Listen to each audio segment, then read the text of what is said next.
Hello, everybody. Hello, hello, hello. Good afternoon. Well, I'm 27 and I don't know when my alerts aren't playing. I'm a night school. My cat just died. I've lost 25% control of my sphincter muscles. I get a clicking sound in my jaw when I eat. I drive a 91 Dodge Neon. I have ovarian cysts. Sometimes I pee the bed still. I have alopecia. The only man who wants to fuck me is my 48-year-old manager at Pizza Street. P.S. He only has one ball. So I guess better than you.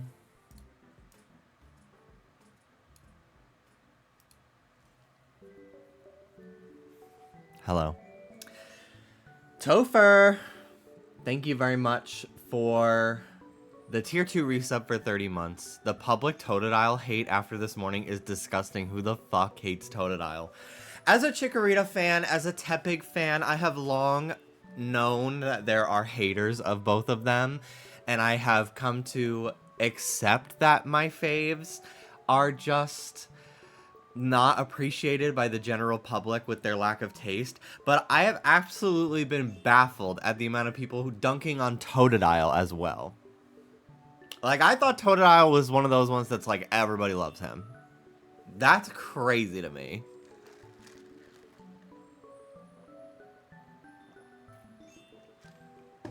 Anyway.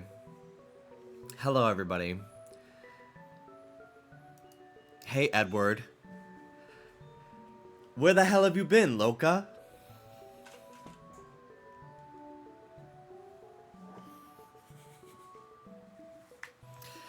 Here to say that I am for Chikorita personally. That's surprising. I did not think you were a Chikorita person. Hello, Danny. Hello, Huntober. Major Band Geek.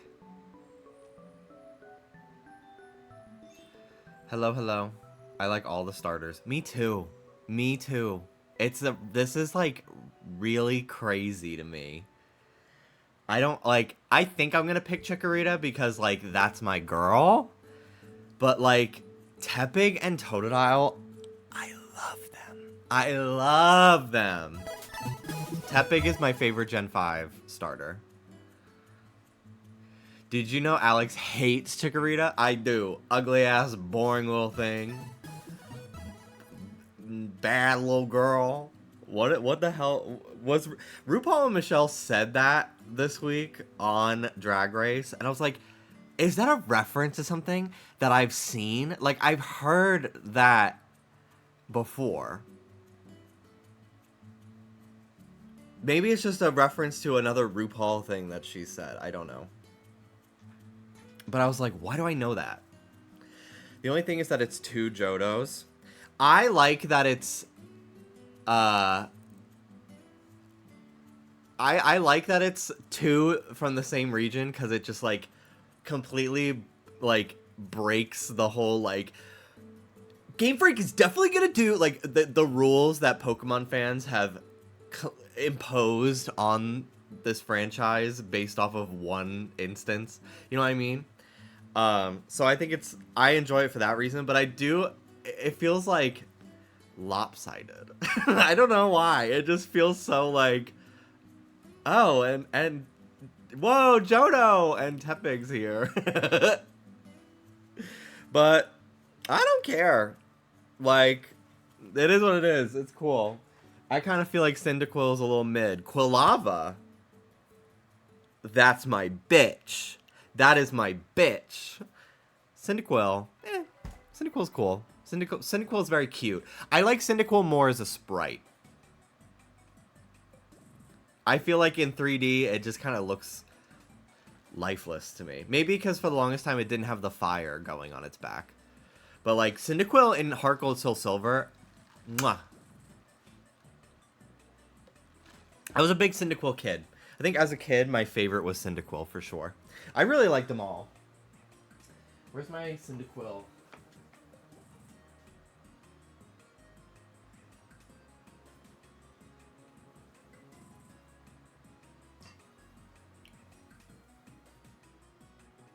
Like, it's so cute, actually.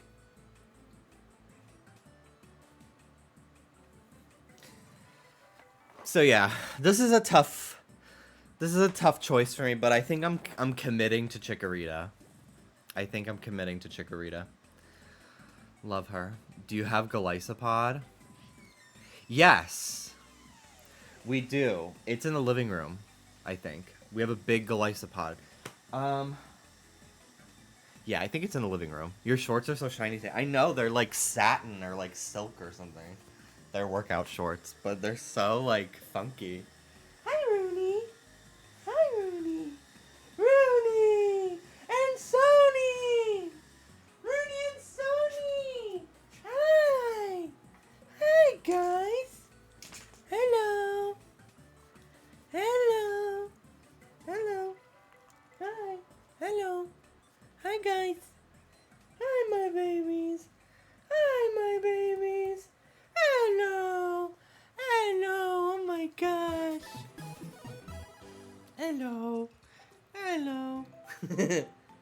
Hi, guys. Hello. Hello. Hello.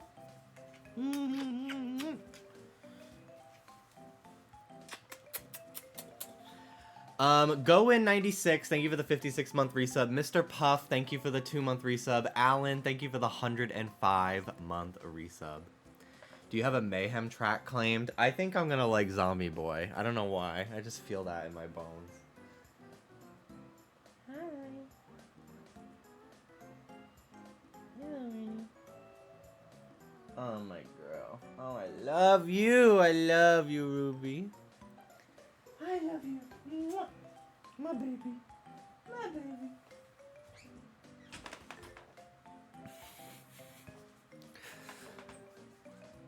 The triple weights on the barbell are so jog. Yeah, it's a 60-pound set right now. I've been doing deadlifts at home. So, I haven't done them in years, so I'm been getting back into doing them. And then I've been doing bicep stuff as well. I didn't work out today though. Today's a weird day. I don't care. I'll get back on the wagon tomorrow. Hello, Rancher Lek. Rancher Lek. There's only one of you now. It's like pant. What do you when you have one pant leg? Is it just a pant or is it pants? Is cereal soup? Hello, Jimmy Hoon, Marble Sky, Toasty. Can you let Ruby and Soda choose their ZA starter with plushies? That would be cute. I have a Chikorita. I know I have a Totodile. Oh, the Totodile is also on the same shelf as the green because he's like teal. Chikorita and Totodile. And then I have a Tepig as well. I knew I had plushies of all three, but I wasn't sure if they were in storage. But they're out. Hello, Shrub Crossing. Hello, Anne. Yes, Chikorita has disarming voice in the trailer, which has the craziest sound effect ever to me. If you've never heard it, it's so weird.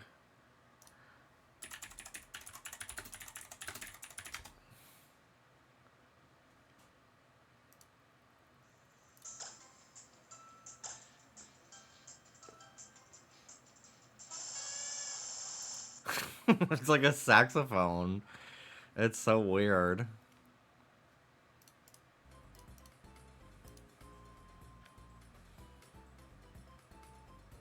I was gonna say no Gen 6 starters, but Arceus didn't have Gen 4 starters either. The Gen 4 starters in Arceus were in the wild. Which made sense because it was like... they hadn't formed, like, the professor who gives out the starters. Like, they were just sort of colonizing the region for the first time. So it kind of makes sense. This is just such a weird group. I don't know. I like it, though. I like that it's kind of, like... it almost feels randomly generated. Because there are two from the same region. It feels more random than them picking one from each, you know? It's cute.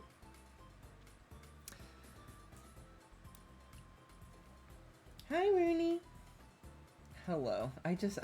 It's so tough. I have to lock the dogs out of my office when I have like a fierce deadline.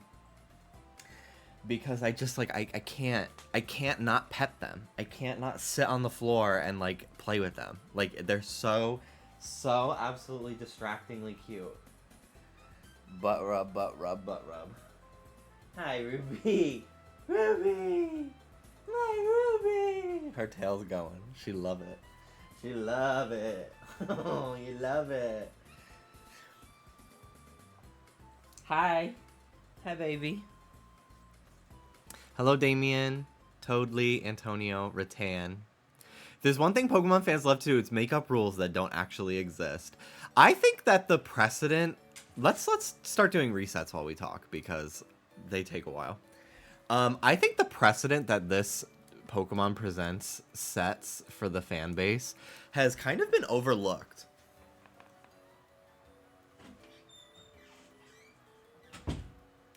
So, not only... Obviously, did we see ZA and how its battle system is really changing things up, right? It's almost like a real-time battle system with attacks that have to recharge before you can use them again, which I think is really so smart, because otherwise you just spam your strongest thing over and over, right? So there's that aspect of it. But not only that, they also showed that Pokemon Championship game. Pokemon Champions. Which is basically Pokemon Battle Sim. Something that I feel like myself and everyone like, and that's one of those things that's like, most people have always at some point been like, they should just make a battle simulator game that's dedicated to battling blah blah blah blah blah, right? And it's gonna have all the different gimmicks and everything. I hope Dynamax is in there. I imagine it will be. It would be weird if they didn't have Z moves and Terra, or Dynamax if they have Terra and Megas, you know. But anyway, so there's that. So it's like that existing pretty much allows Game Freak for the foreseeable future to do whatever they want. I'm 27 and I'm still living with my parents in Overland Park. I have an art history degree from a night school. My cat just died. I've lost 25% control of my sphincter muscles. I get a clicking sound in my jaw when I eat. I drive a 91 Dodge Neon. I have ovarian cysts. Sometimes I pee the bed still. I have alopecia. The only man who wants to fuck me is my 48-year-old manager at Pizza Street. P.S. He only has one ball. So I guess, better than you. Kebra, thank you for the 68-month resub on tier 2. Thank you.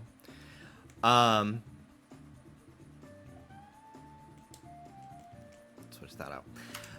So, what was I saying? Oh, so it just shows that, like, Game Freak is ready to, like, really change how Pokemon works as a game. Mechanically, and how that can affect the narrative too of their storytelling, because not everything has to be like alright, they challenge you to a 6-on-6 battle and then you just battle them. Like, they can really make the game have difficulty in completely new ways. Like, it really opens them up to not having, like, well, the mainline generation game always has to, like, be the same old battle formula, because then that way they can still do the competitive side of Pokemon, and it has to be balanced. Like, they can add a feature that's insanely broken and stupid, but it doesn't matter because it's not being used in a competitive way. So I just think it really opens them up creatively And we can see that already with ZA, with how much more alive the battles feel. Because even in Arceus, being able to like catch Pokemon without having to go into battle and like put them to sleep with items and like trap them and throw mud at them, like all that shit. It felt so like, well, why would I do that if I could just catch them the old-fashioned way, make Coke the old-fashioned way? If I could just catch them the old-fashioned way and like it's more reliable, you know? Battling them, just putting them to sleep, paralyzed, poison, whatever, you know, all that shit.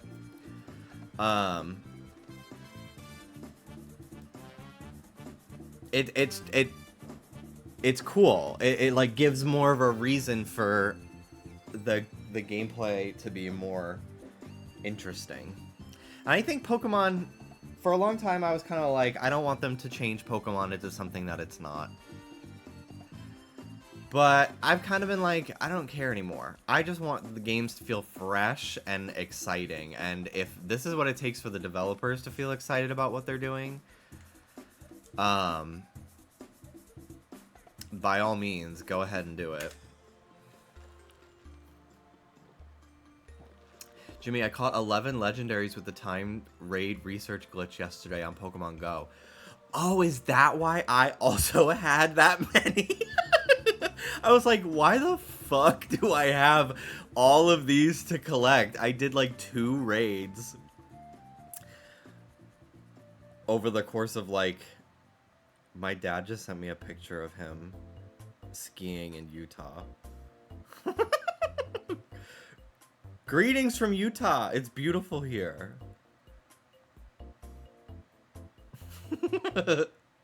Honestly, for a boomer, this is a pretty good picture. Pretty well, like, he's got rule of thirds. This is crazy. That's so funny.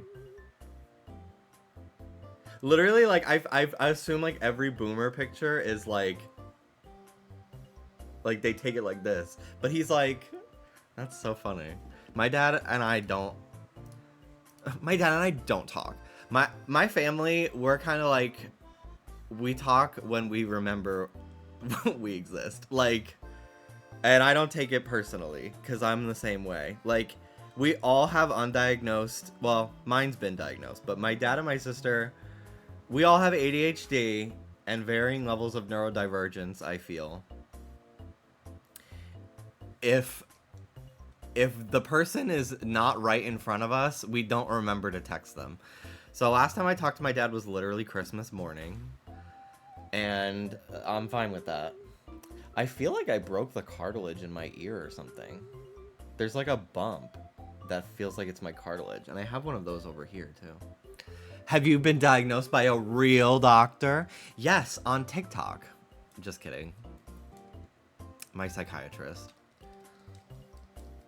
But she couldn't prescribe me Adderall because you have to go to like a primary care doctor for that, but she did give me Wellbutrin and it didn't work. And I took that for like a year. What's up, big bro? Hello, Jock. Yeah, my dad goes to, every few years he goes on a skiing trip.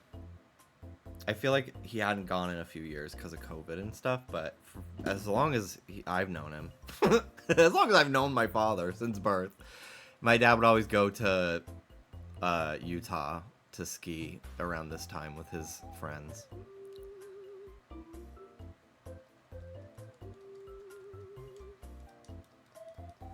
I'll have to text him back later. I'll probably give him a call. But yeah, he loves to ski. I hate to ski. I skied so much as a kid. I would always end up getting hurt. Typically by a teenager on a snowboard trying to run me over on purpose. Are there skiing spots in New York? Yeah, but I think they're more dependent on how much it snows. And I think it snows more in places like Utah and stuff. But yeah, it's like Thunder Ridge, I think. That's where I used to go in New York a lot. I'm gagged there's mountains in Utah. Most of the western United States is like really mountainous, actually. The Northeast is also pretty mountainous, but they're even higher in the western U.S. Colorado, I feel like, is like the peak. But yeah, I never really liked skiing as a kid because like I can never find boots that fit right, so my toes were always being like crushed, and then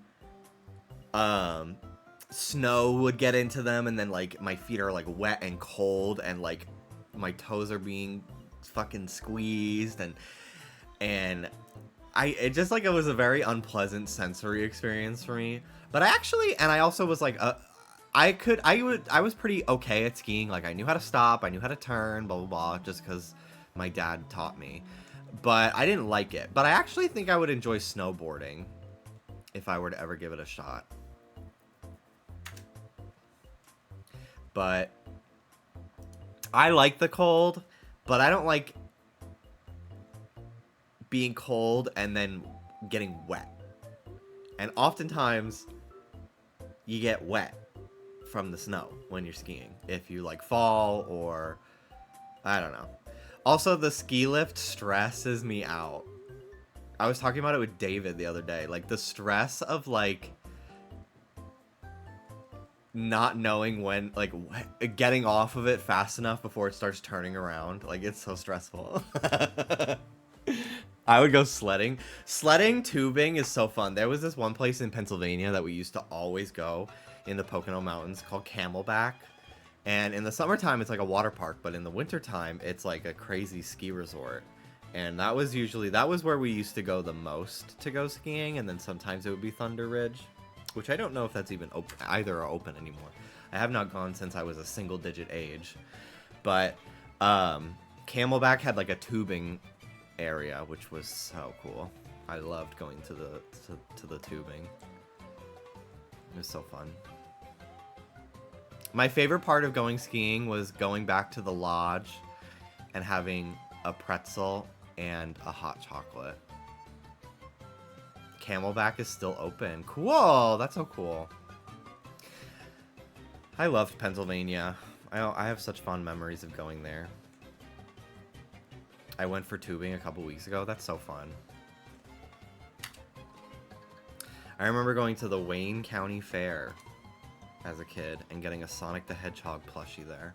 And I don't know what happened to it. I remember like one day having the realization that it had gone missing, and I was like, wait. Like I hadn't played with it for like a few weeks, and then it was just gone. Were you ever a Benny down the Jersey Shore?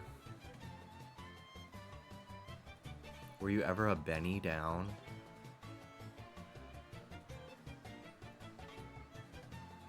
I don't know what that is. But I've been to... I used to go... I was probably conceived at the Jersey Shore. My parents... Before I was even born... Benny's what locals call people from NYC area in Jersey. Oh, really? Well, then, yes. I'd never heard that before.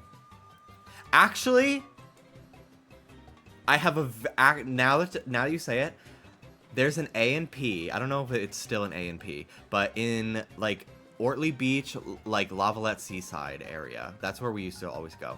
And I actually remember, like, being in the car. We were taking one of our friends with us that summer, and I think he told us about that. That, like, I weirdly got, like, there's this, like, intersection that it's like a long bend. There's, like, a McDonald's and an A&P, and I have, like, a very vivid memory now. But I may have just concocted that from 5 different memories. I'm not sure. There's a big-ass sign nearest Lavalette that says, Benny's Go Home. Benny's Go Home, but also, please come, because this is how our entire fucking economy makes any money.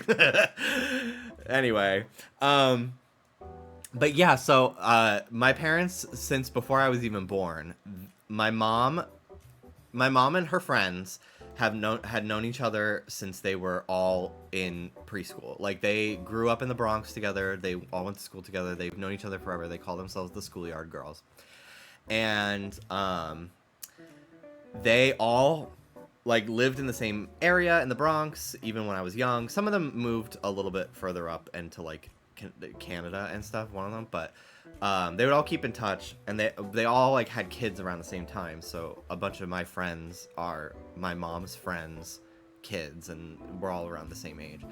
And every year we'd plan that my parents and them, like all the families in the neighborhood that I was friends with would all plan a trip to Ortley Beach for like, it used to be 2 weeks, and then once the economy started to change and they probably couldn't get as much time off of work, it got shortened to just 1 week. But that was like our real only vacation we ever took, was like a week in the Jersey Shore, and it was the whole neighborhood from my area in the Bronx. I can't imagine not going on that trip, because I imagine it would have been pretty fucking boring back there. Because they like, it was like at one point I think it was like 9 different families all going during the same week. Like, God, it must have been so boring back home. But yeah, my parents had been going there with their friends since before I was even born, and they used to go in like August, and like last week of July, first week in August, because my mom and her friend Gail, their birthdays were August 1st and 2nd, so they would always like go and then celebrate their birthdays at a barbecue together while we were down there. And I was born in May, so if we do the math, I was probably conceived in the Jersey Shore. For someone's birthday. Same for my sister. she was a preemie. She was born at the end of April. Should have been born around the same time as me. So that's crazy. But yeah, like, been going to the Jersey Shore since I was a fucking zygote, pretty much. And I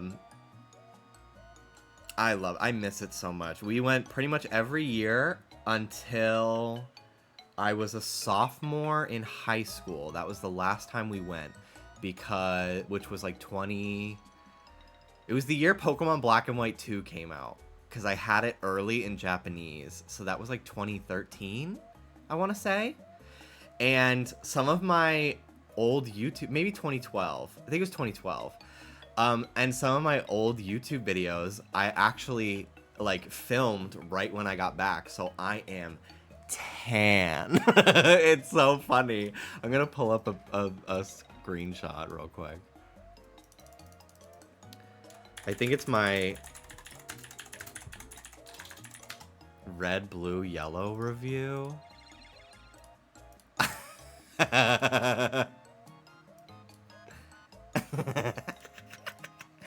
Oh my god.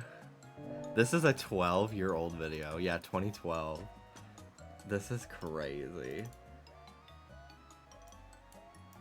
Here comes the sun. Doo-doo-doo-doo. I feel like this doesn't even capture how fucking tan I would get. The sunburn on my nose. Jesus Christ.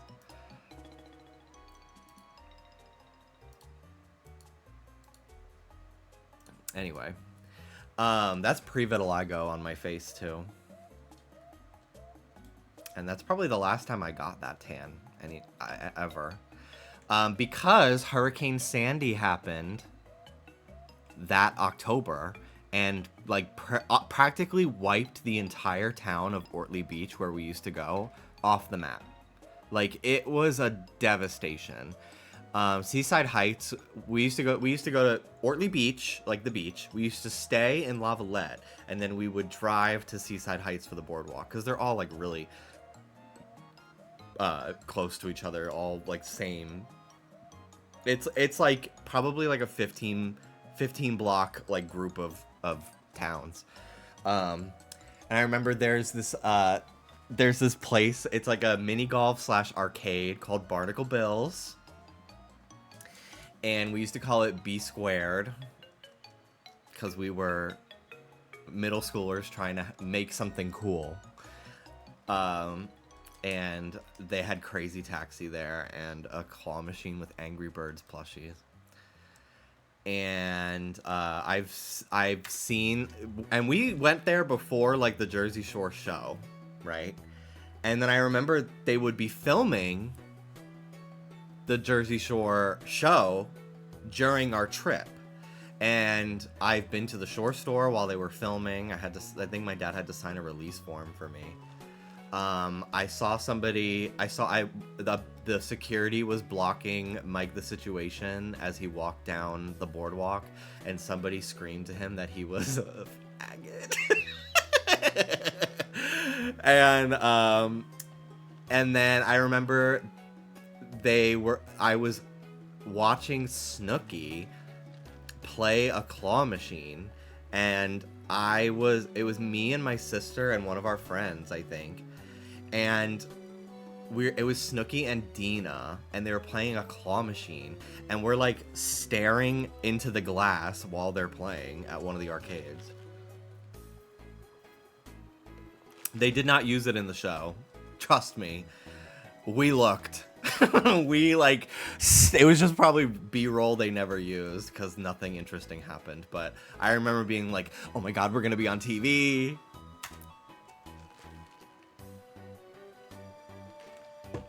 But yeah, I remember it was so funny. All of the parents were like, this show's inappropriate. I don't want my kids watching this. No, you can't go to the Shore store, blah, blah, blah, blah, blah.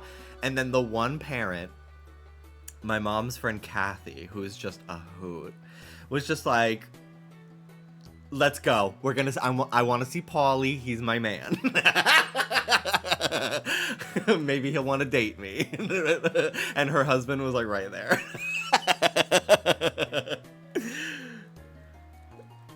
What was in the Shore store? It was a t-shirt shop. And like probably like keychains, like souvenir shit, like the license plates that say people's names. But it was literally just like a t-shirt printing shop, which there are plenty of them on the Jersey Shore. This one was just owned by a guy, and it was attached to the house that they lived at, so they would like work at the store and then at night go back to the house and party and shit like that. But I remember many times we'd like walk by the house and like try to see if we could see them. And it's so weird.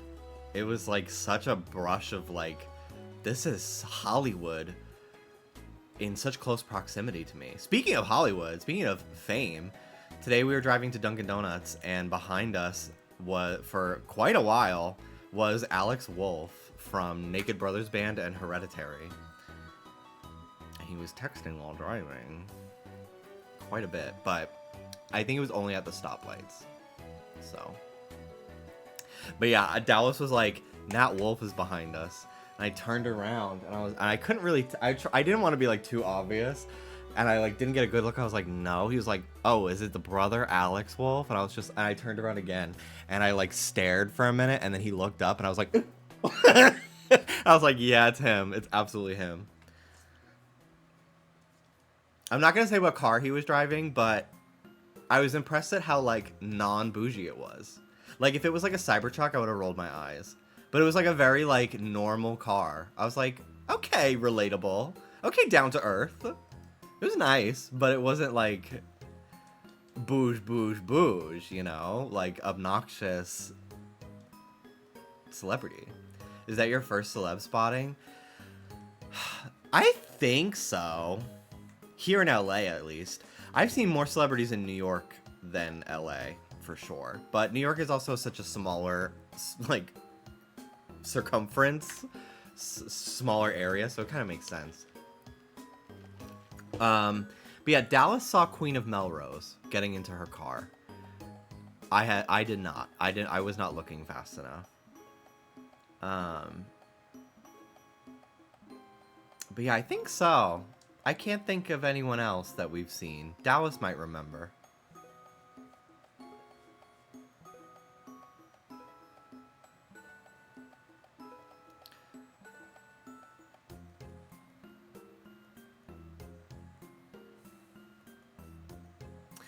It's no voice of the puppet on Puppet History being at Cal LA.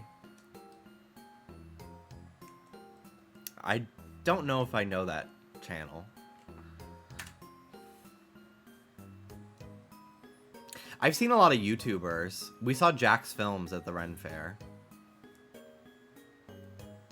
That's really the only YouTuber I can think of, actually, that we've seen.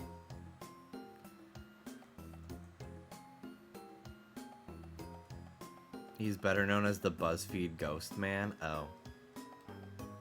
Which one? No Jenna Marble sighting? No, but I have a feeling she lives in our area.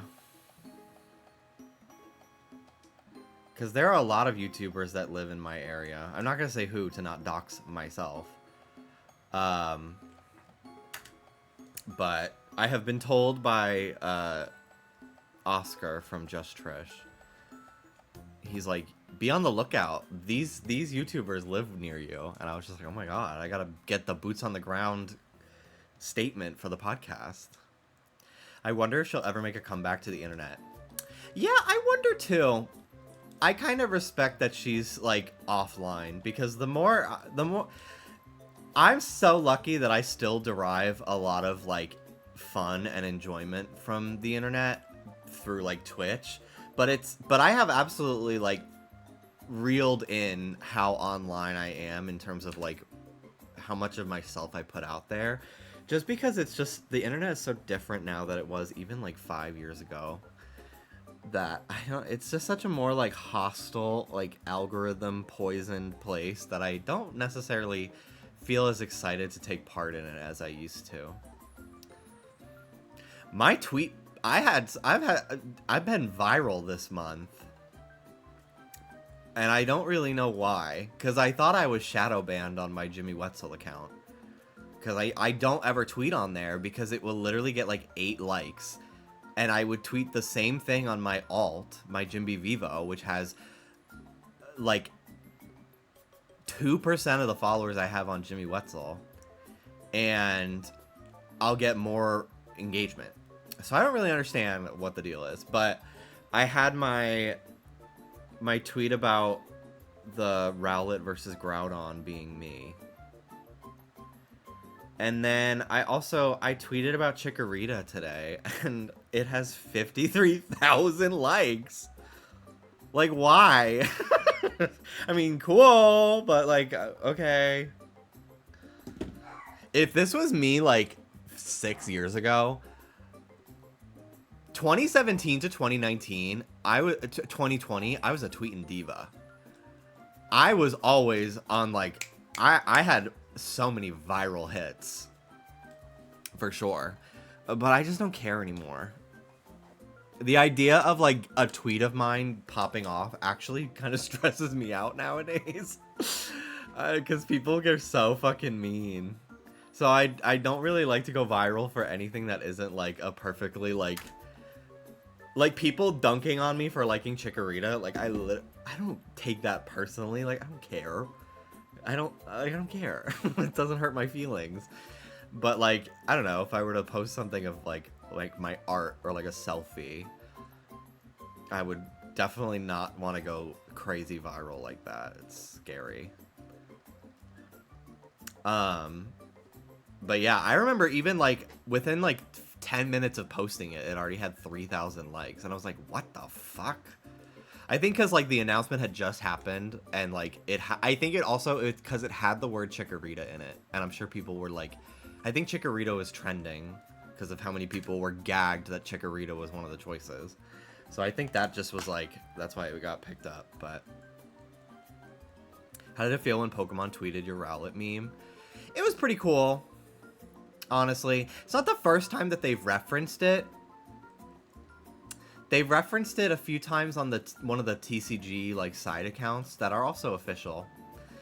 But it was cool to have it not just like referenced by the main Pokemon account, but also like them refer to him as Harold.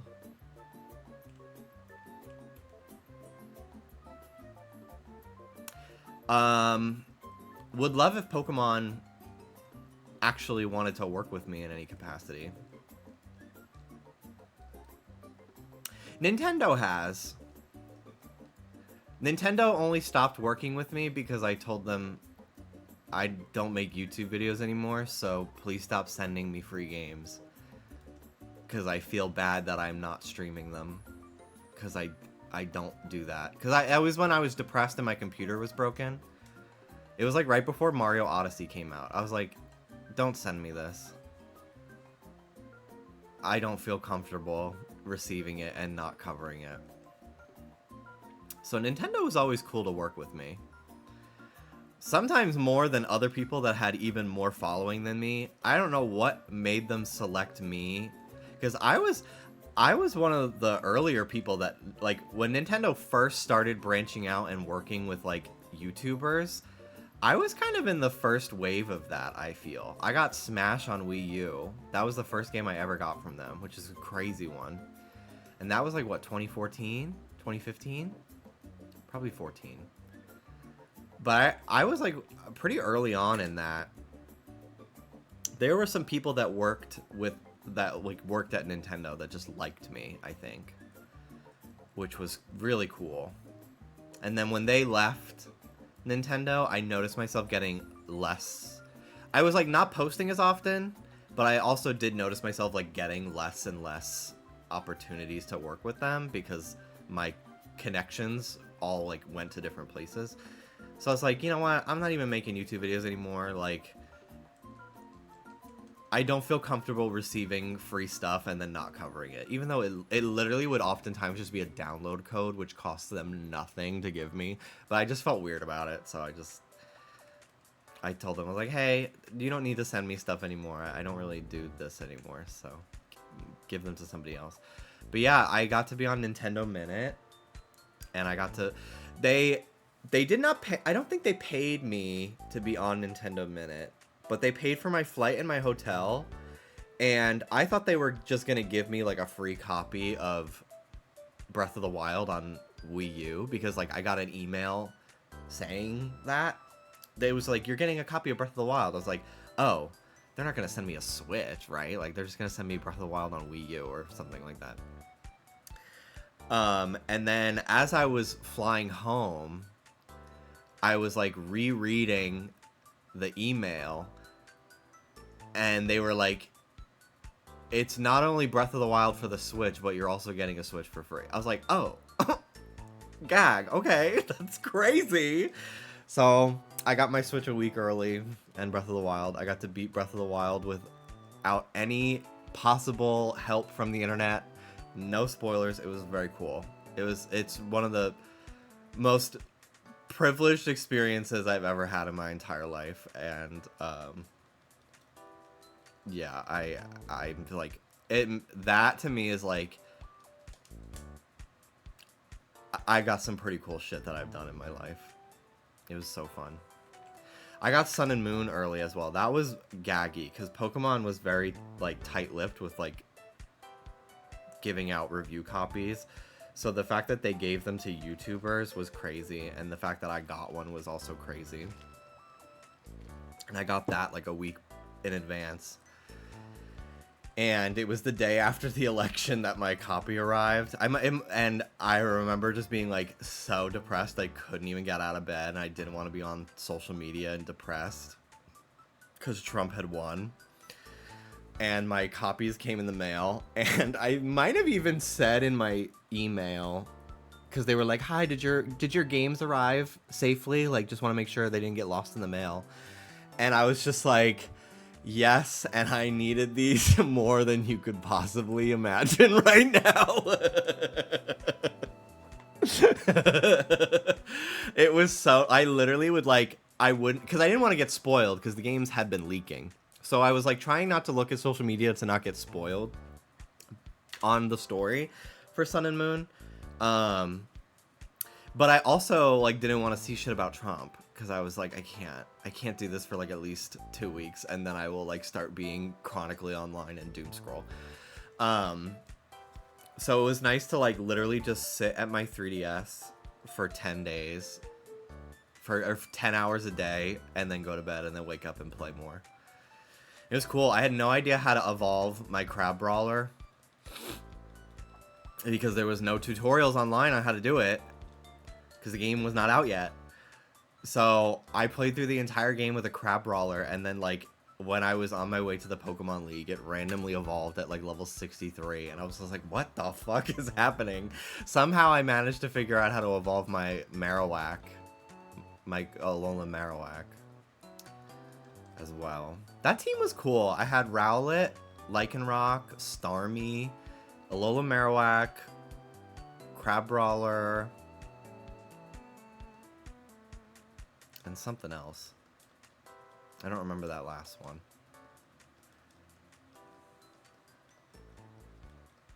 Wait, why did that make you depressed?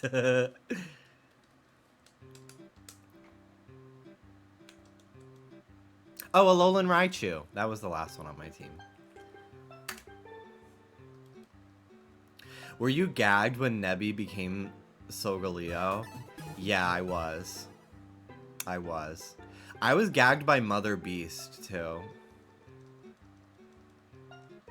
Although I did... That was back in the day where, like, Instagram would sometimes put people you don't follow's Instagram stories in between people you do follow. And I did, like, see, like, the most tiny, blurry screenshot of Lusamine and Nihilego fused. And I was like, ah! And I swiped. And I was like, I don't know what that was. So, like, I kind of knew, like, Lusamine was going to change appearance in some way, but I didn't understand that that's, like, that's what that was. So it still gagged me enough, but I was like, oh, so close to, like, being truly not spoiled. But Sun and Moon are incredibly special to me for that reason, for like, getting them early, but also, like, they are just amazing games. I think that's why Ultra Sun and Moon pissed me off so much, because I was like, oh, you're tainting what was, like, a beautiful experience for me by being a mid-as-fuck game that ruins the story. Gideon, thank you for the 68 months. Do you think they'll add marriage to ZA? I think they will. Who are you marrying first? Ooh, that's a good question. I want to see what some of the new megas are. I think those will be who I marry.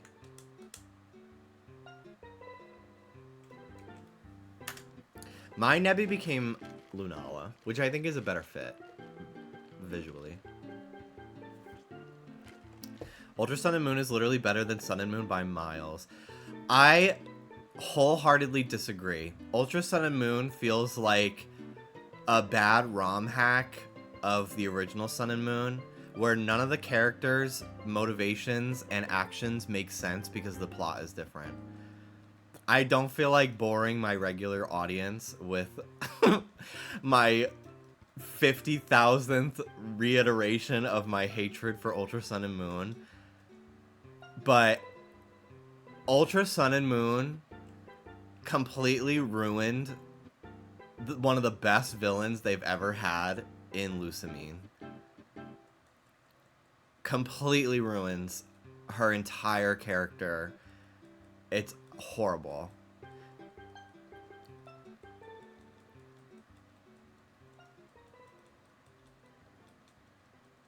I do like hearing it. I almost at this point don't even like saying it anymore because it just makes me so depressed.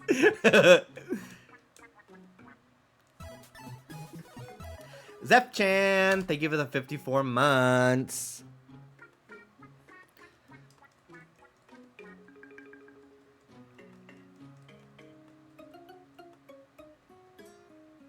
I personally love when you repeat stories in the exact same tone.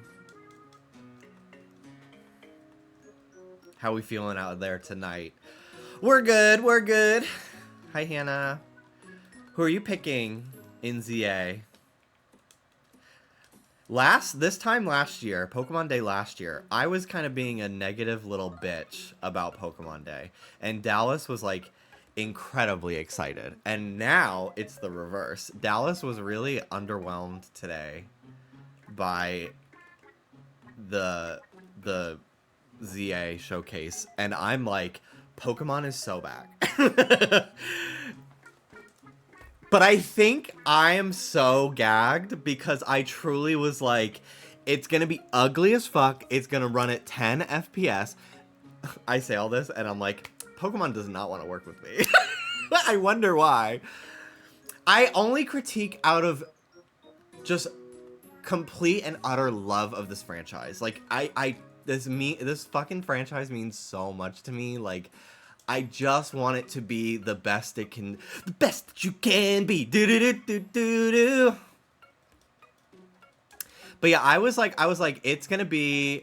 I like the bar was in hell. Like I was not expecting it to be remotely what I wanted, and the fact that it was like, it looks like it runs at a stable 30 FPS, and the lighting doesn't look like it's glitching, and it looks like a more refined Scarlet Violet with a little bit of Let's Go Pikachu Eevee like shading on the Pokemon.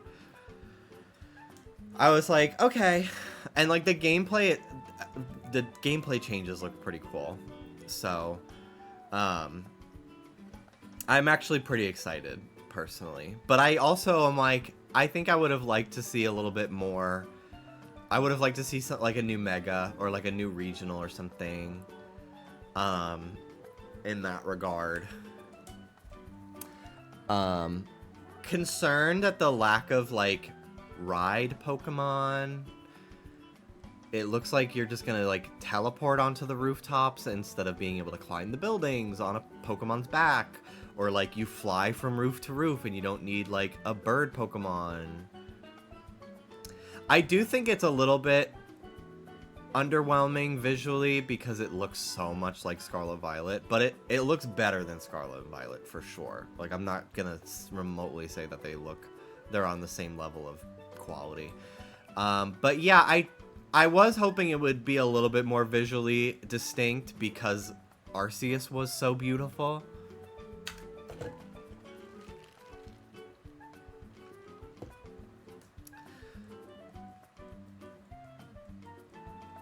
But overall, I think it looks really fun. I'm pretty excited. And people who hacked Game Freak and played an early build of the game said that the overworld shiny sparkle from Arceus is back. So it could be like a solid 7 out of 10, and I'm like, okay. It could be a 5 out of 10, and I'm like, okay, well, at least shiny hunting in it won't be horrible. I mean, I just looked at Scarlet Violet, and it's like miles better. Yeah, there was a comparison I saw on Twitter. I wish I bookmarked it, because it had like a good side-by-side.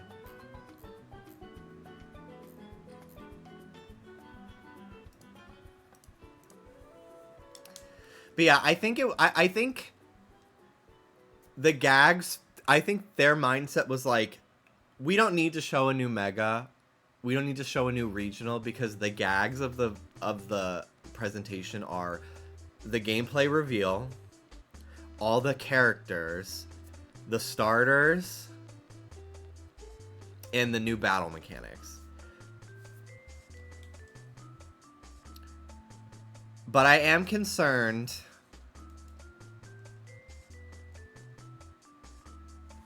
LuTube just posted a comparison on Twitter. I like the things that person tweets a lot, but I do have them muted because they were kind of a know-it-all in my replies one time.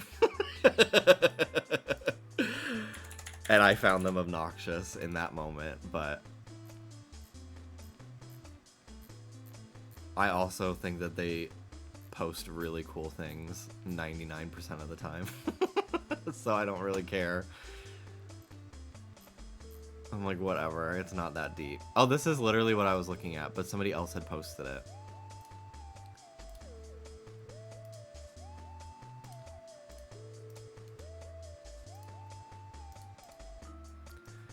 Yeah, this is a pretty, like, stark difference to me. When you see them, like, yes, it still gives Scarlet Violet a little bit in terms of, like, art style. It's a pretty big improvement, thankfully, over Scarlet and Violet. That being said, Pokemon fans are literally excited for the bare minimum. Myself included. At this point, I'm like, I'll just take whatever I can get. Also, what is this black satellite? Is it like a Rotom satellite? Doesn't it kind of look like Rotom?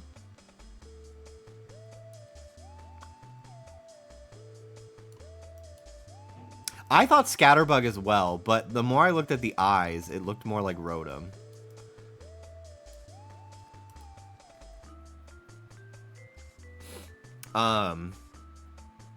Yeah, it definitely has a little bit more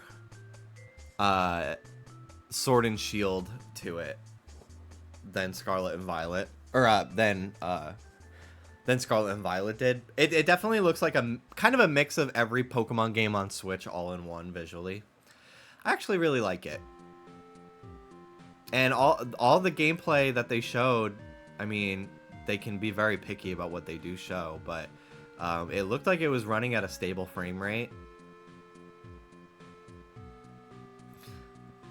This ugly ass plaza kills me, the Scarlet Violet one.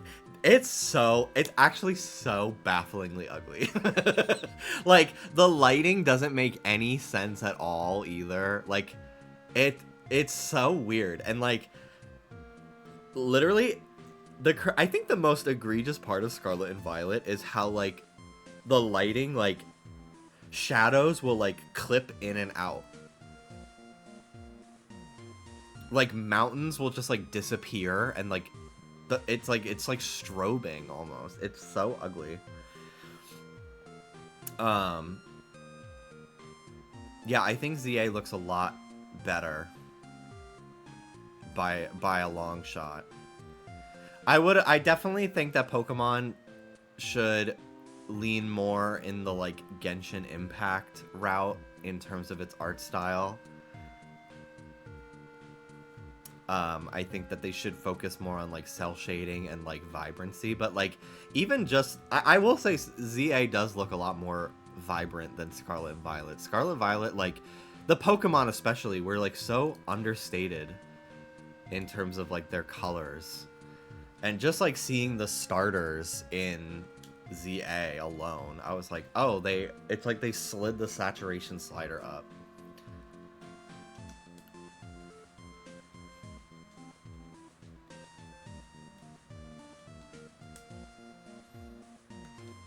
I do think, based on the visuals, it will be a Switch 1 game. I don't think it's a Switch 2 game anymore.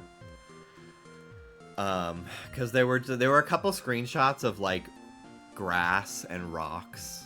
I think it's, let me find it. I think Pokemon tweeted it. I think it's them saying Patrat confirmed. And I was just like, okay, this definitely looks a little ugly. Yeah, it's this one.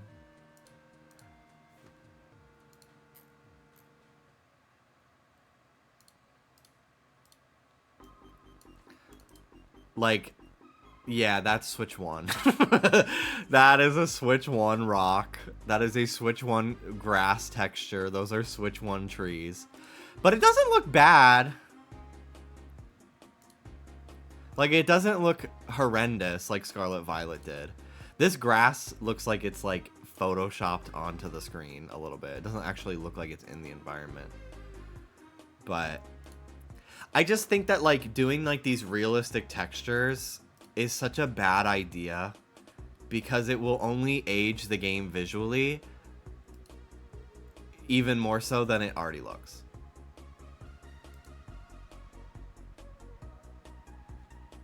Like, this gives PlayStation 3, which I know is, like, what the Switch is capable of doing. But, like, I don't know. I do think that it looks good. Like, it looks like a good, like, 7 out of 10 graphics-wise to me. And it's really all about art style. Like, I feel like they're trying to accomplish something with an art style that the system they're on can't handle. Which is just a strange choice to me. But, like, literally, this is a screen... Look at... This is the rocks in Scarlet and Violet. Close up. Like, the textures are just better. Like, this looks horrendous. This is so ugly. What a actually ugly game.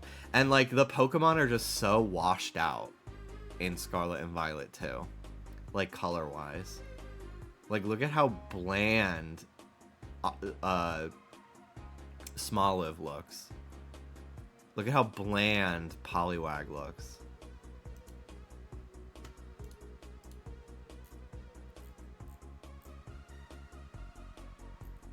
I want to watch the trailer again.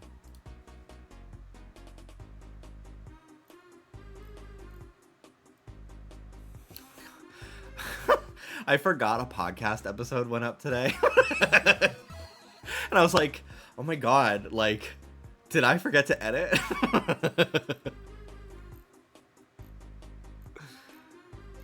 No, I edited that.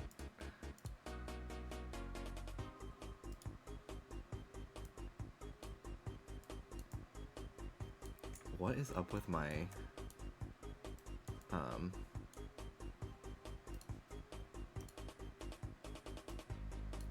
browser window here?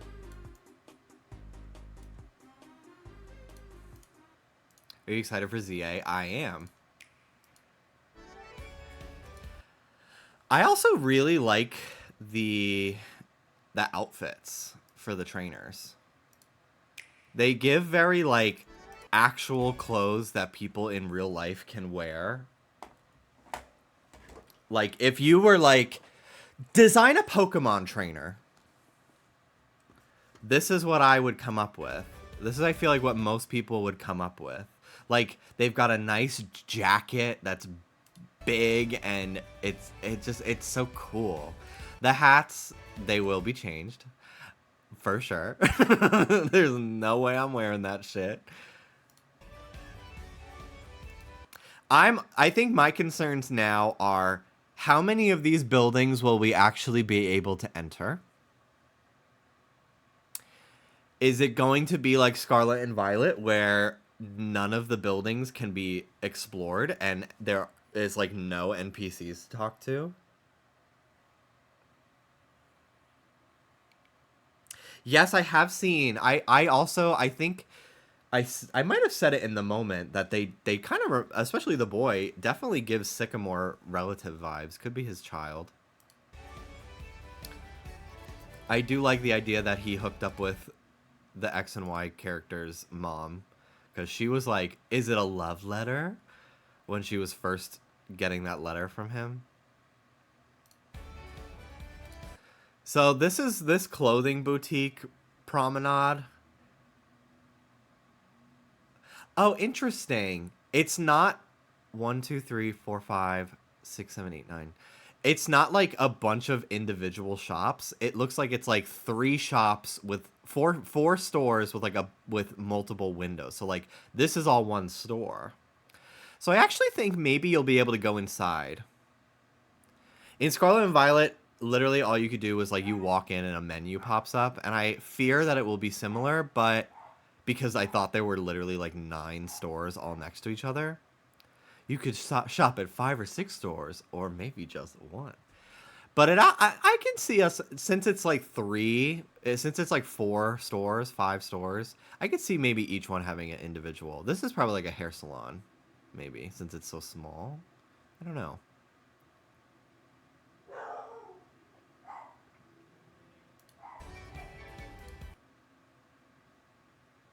Area 6. They look good. See, like if this was Scarlet and Violet, they would have... Whoa. The model was like clipped. If this was Scarlet and Violet, you'd see like scales, and they would be really dull blue. But these are so vibrant. And it has like the Pokemon have like a cell shading effect to them. Like the lighting and everything, the way it hits them.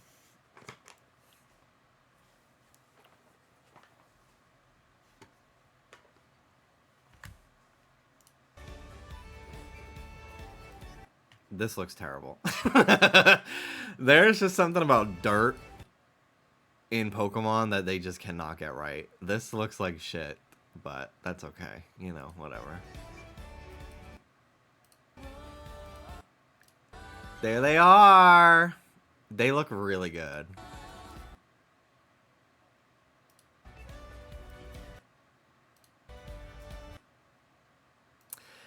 I wonder if you'll if this is like they made this up for the trailer, or you'll actually be able to like sit and eat with your Pokemon. Maybe it like boosts friendship or something like that. This is a cool shot. I like it running alongside them. I hope that they will actually be able to keep up with you in this game.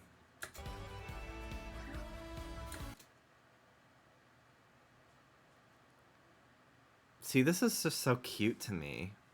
I feel like it's a little... They could be doing more with, like... Like, I love this little flower stand. And I wish there was, like, more little things around the sides like that.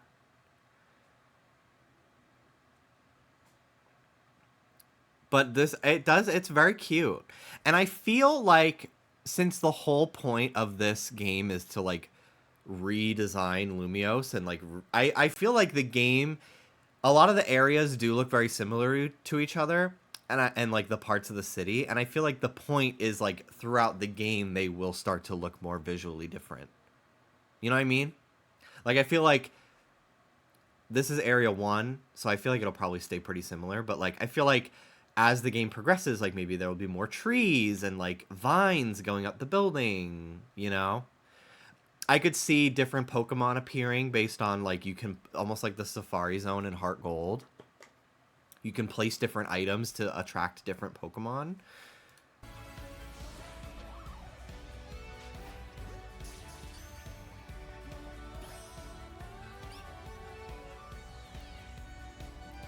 See, that's kind of boring to me. I kind of wish there was like a Pokemon you climb the building with.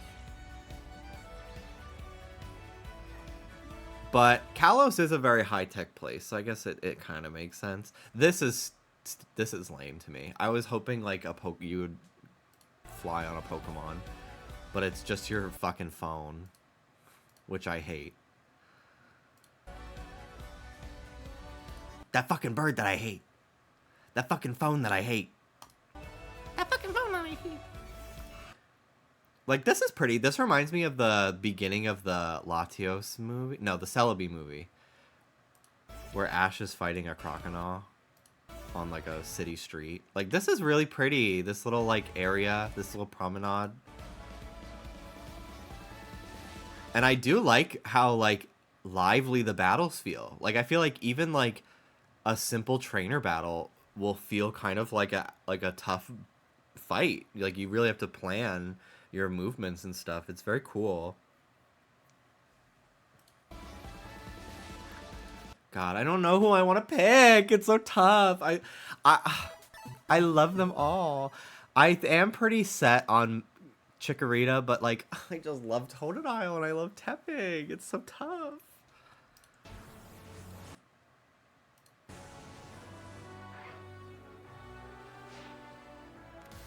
Depends on if the starters are huntable, which they probably won't be.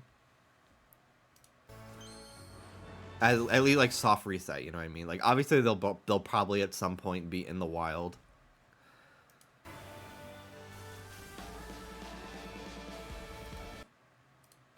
So the Oras megas are in this game from the jump, which is expected. I figured they'd be in the game, but it's cool that like they are gonna be a part of it early on. I think we're gonna be getting a lot of new megas. I think that's gonna be the primary focus of this game. This guy is crazy. Not only does he have a Baneri, but he also has a Pangoro as well. You just can't see it in the shot. She's crazy. Glenn close, but no cigar.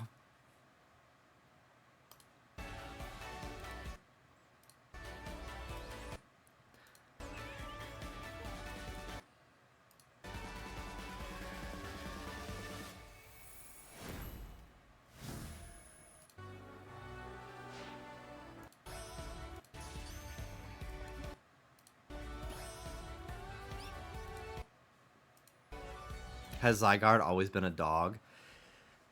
Yeah. It goes from like squishy little cell to dog to snake to like Evangelion giant thing. I think that's 10% Zygarde. And it, because like Zygarde is like a hive mind, and it spreads its whole, it breaks itself apart into like thousands of little cells to survey nature, because its whole thing is like protecting the balance. So like the cells like hide, they're like this big, and they hide around the world, around Kalos specifically, and like just make sure like crazy shit is not happening. But if there's like a forest fire, or like a Pokemon is trapped in a cave or something like that, the Zygarde will come together at a certain quantity. They'll gather and they'll form one of its different percentage beings to like solve the issue. So like, yeah. And I feel like the dog one is like it runs around and keeps watch on things. It's a really cool concept for a Pokemon. And yeah, so Zygarde dog is like one of the first forms it can become that can actually like battle and stuff.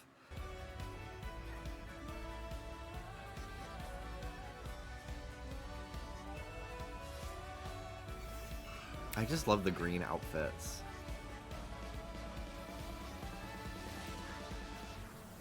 I want to watch the like breakdown. Here we go, extended look. Pokemon Legends ZA is... I think we'll see some new Zygarde forms. Yeah, I could see them doing like a 30% and like a 70%, like some changes. Title in the Pokemon series. I like the green outfits, but I hate how the hats do not go with the looks at all. I think they just did fedoras because it's like they want them to seem French, but there's literally clothing shops.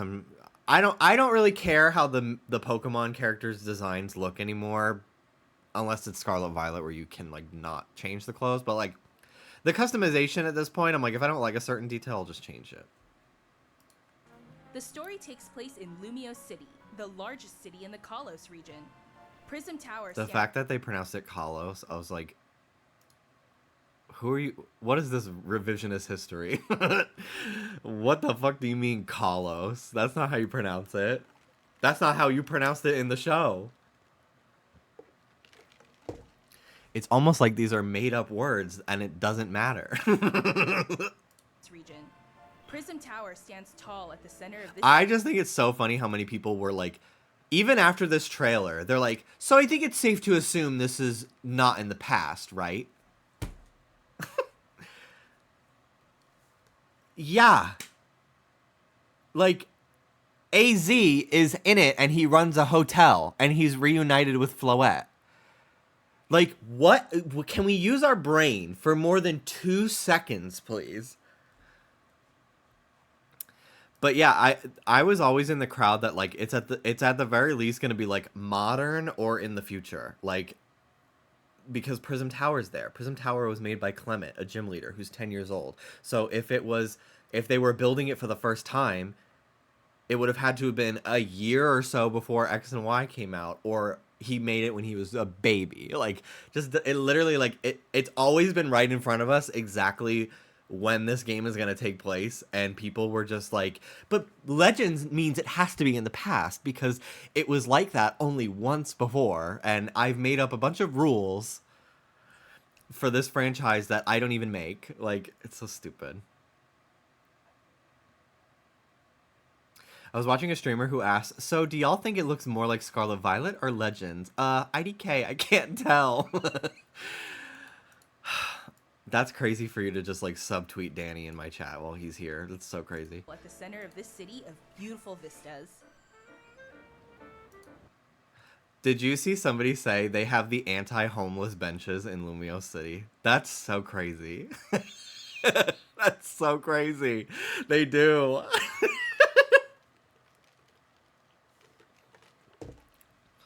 These days, Lumios is undergoing a high... See, like, look at how much of this is, like, being redeveloped. Like, I think it's gonna... As the game progresses, it's gonna be a very different looking Lumiose than it looks in this trailer. Tech urban redevelopment. This is crazy. I hope we never get to this point as a society. I really hope. I could not. I don't think I'll tap the fuck out. I can't do it. Plan to turn it into a city that people and I like that the metallic Pokemon still kind of do look like they're metallic. people and Even without the textures from Scarlet Violet. Do we think there's a story reason behind 2 Johto starters and Tepig? Yeah, I don't know, honestly. A lot of people are like, why not Cyndaquil? I'm like, they just gave Cyndaquil a special form. Like, they just did that. Like, are we not paying attention? Like, that's why.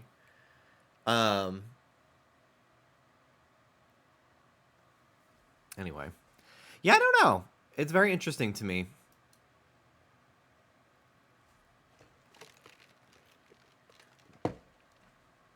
I think it's kind of fun. I go both ways. On one side, I'm like, I love that they're just like, fuck it. There's no format. We do whatever the hell we want. But at the same time, I'm like,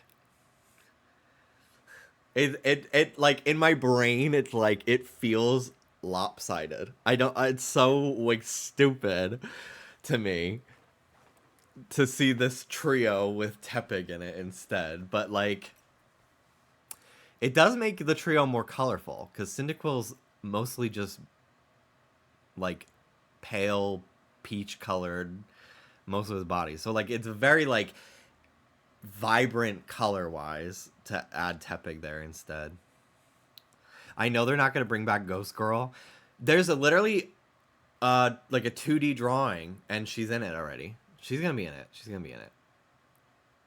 and Pokemon truly share.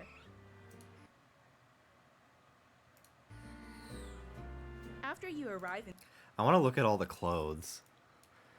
Sometimes they accidentally, not accidentally, but like sometimes characters are wearing clothes that have future Pokemon on them. Like there was a Tauros shirt in Scarlet Violet. Can't really tell. This video is a little low resolution. They exported it very poorly. This is not a 1080p upload. The bitrate is really bad. after you arrive in Lumiose City to see the sights, you'll meet It's like a screen recording of the presentation that they Pokemon. reposted. It's very weird. one of which will become your first partner. Chikorita, Like, this is actually a really beautiful shot.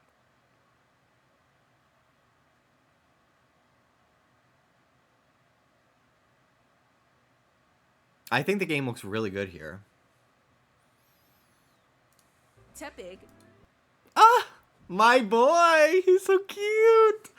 It's so hard. It's so hard to choose. This is so tough.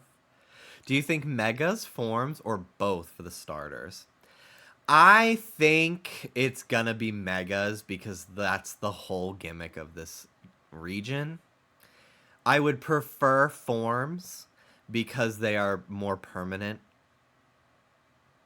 changes to the Pokemon, and I tend to like the design philosophy behind forms more than megas. I feel like megas, their whole point is like shit on shit on shit and just like extreme hyper design. And I would like to see Meganium.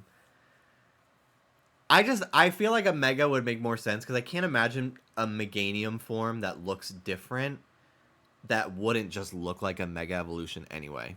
You know what I mean? So I think it's going to be Mega Evolutions. and Totodile. You'll choose one of these Pokemon to accompany you on a new Chikorita!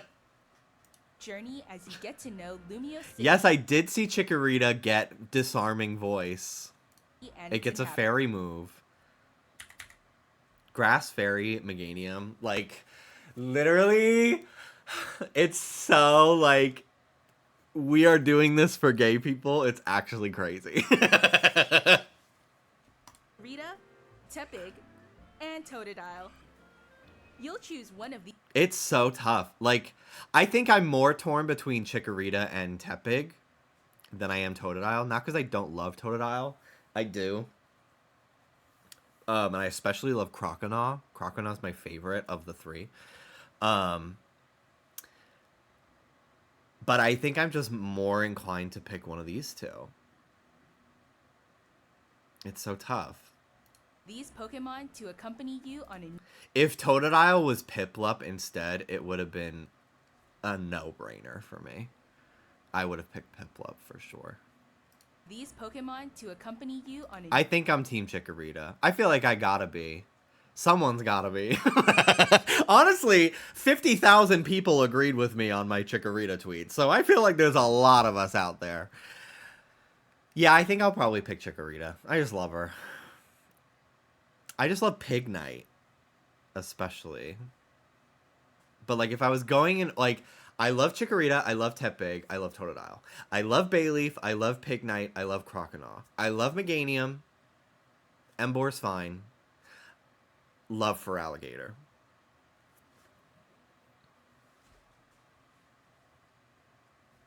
I didn't realize people were harsh on Chikorita. Why don't people like it? Chikorita's stats are pretty fucking bad. I also think that there's a deep-rooted misogyny that people don't want to admit, but to be that friend that's too woke, I think the hatred of Chikorita is rooted in misogyny. But also, Meganium, the whole line, they are pretty bad.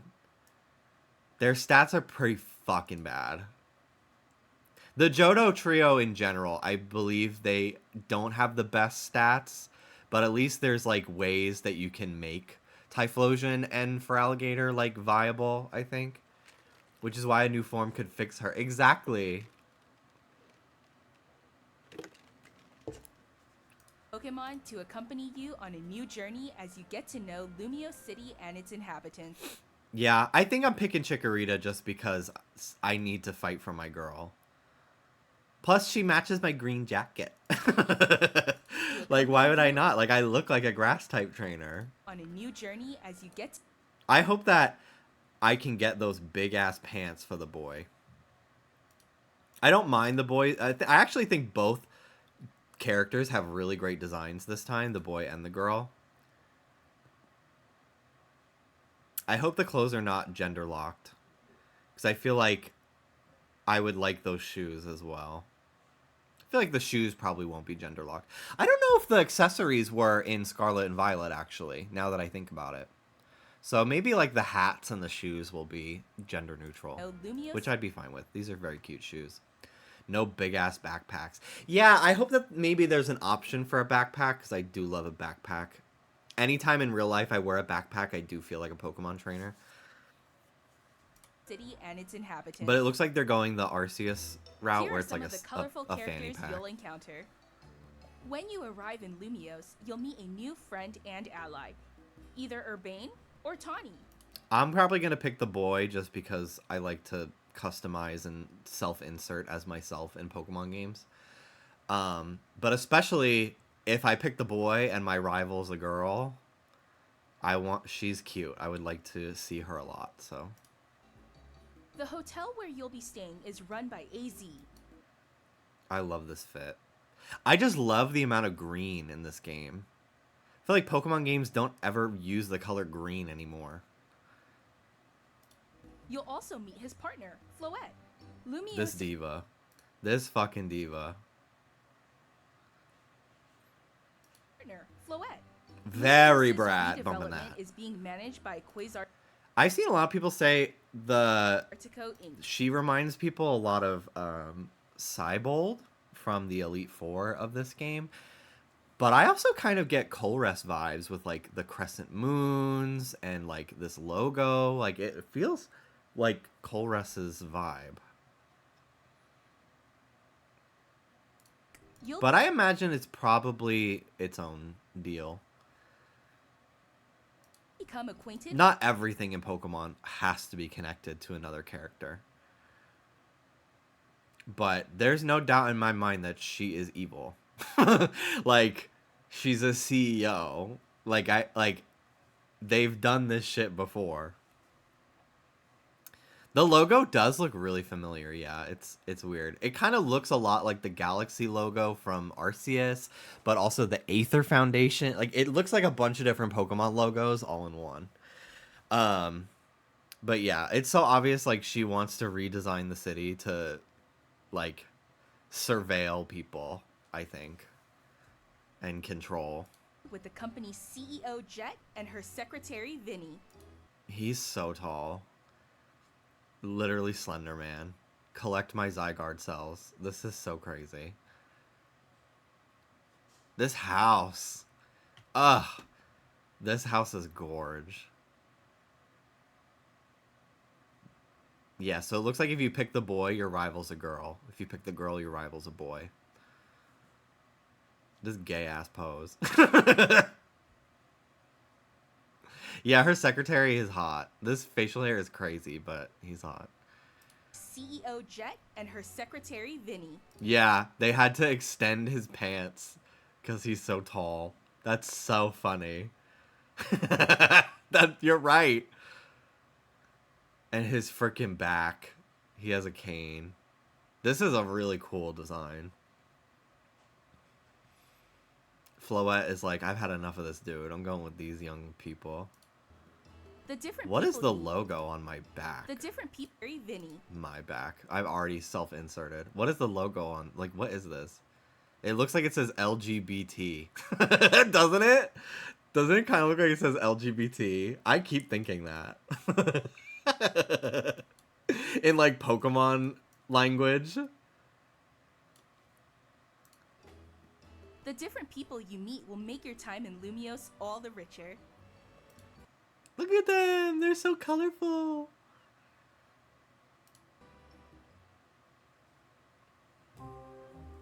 To help people I like that they kept the Vanillux taxis. and Pokemon coexist, Vanillite. the city has set. Like, this looks pretty dull right now. But I feel like it will continue to expand and be more extravagant as time goes on. But right now it's like so... This looks exactly like the first area. But I think the city is divided into different color-coded quadrants. Or, like, I think it's 5 different districts, actually, because Kalos is, like, all Pentagon-themed. So these green 1 and green 2, like, these are probably all in the same part of the city, which is why they all look kind of similar. Set up wild zones. These areas See, like, this is green again. Located throughout. And all the rooftops in this area are green. I'm going to pull up a picture in a minute once we're done with this video. Actually, let me just pull it up now.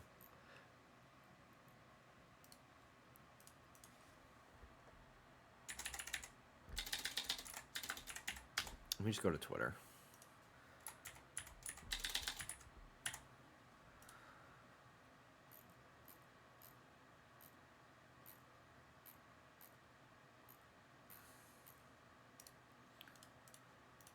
So this is the image I've been talking about.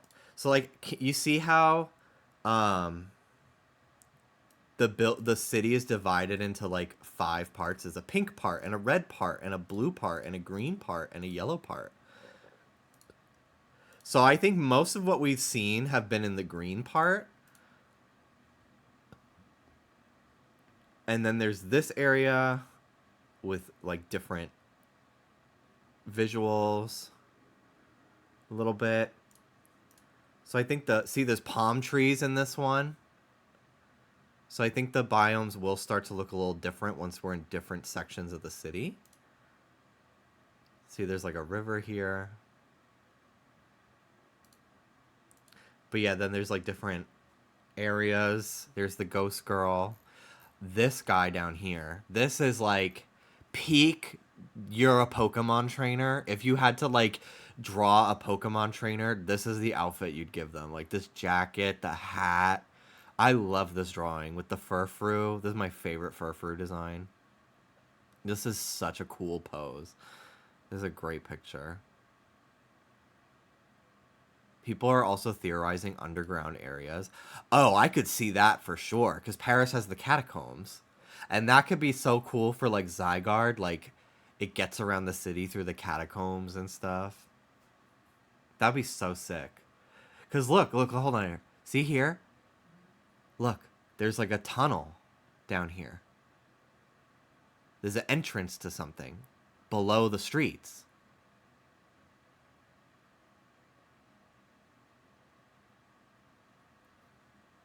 I wonder if there's anywhere else with something like that. Girl, that's Ocean Boulevard.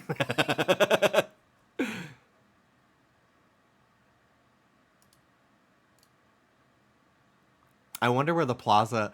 I have a feeling there's going to be a part in this game where you go to like one of these like little roundabout plazas and you get Volcanion. Because that was like... That was a thing people thought like you'd be able to... Like there's like... It was like the last tidbit of like urban legends in Pokemon. Do you remember? It was like you go to this area at this time and Volcanion shows up. Who's this guy? We didn't see him in the trailer. This looks like there's clearly like a bunch of big landmark buildings that will have some plot significance. So there's this one, there's this one. There's this one down here. This looks like a train station.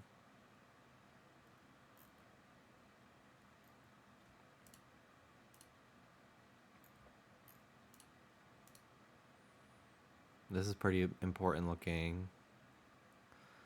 This one. Ugh, I love the Houndoom just on the street. This is like, I really love watching people interact with Pokemon in their day-to-day life. I really do. It's so wonderful, and I feel like this game is finally like gonna give us like people living in an urban environment alongside Pokemon. It's very cool. Also, look at the amount of like rooftop gardens that people have and fountains with like tables.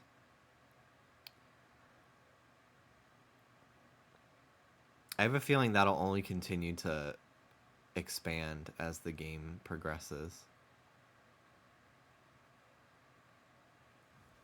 I do think it's a little sad that it's only one city, just because Kalos is one of the coolest Pokemon regions visually and diverse biome wise.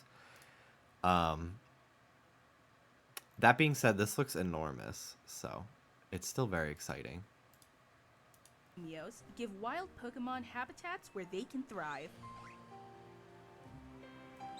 To catch one of these wild Pokemon, aim carefully. I really like the UI. It's like modern but not lifeless. It's very sleek. Then throw a Pokeball. And it all like feels like it matches like the vibe of the game too. Like Kalos is very high tech. I love these little portraits too. If you're having a hard time catching one, like in the party, and like I think they're so cute. The Fletchling one was adorable. have one of your... So you're on a roof here.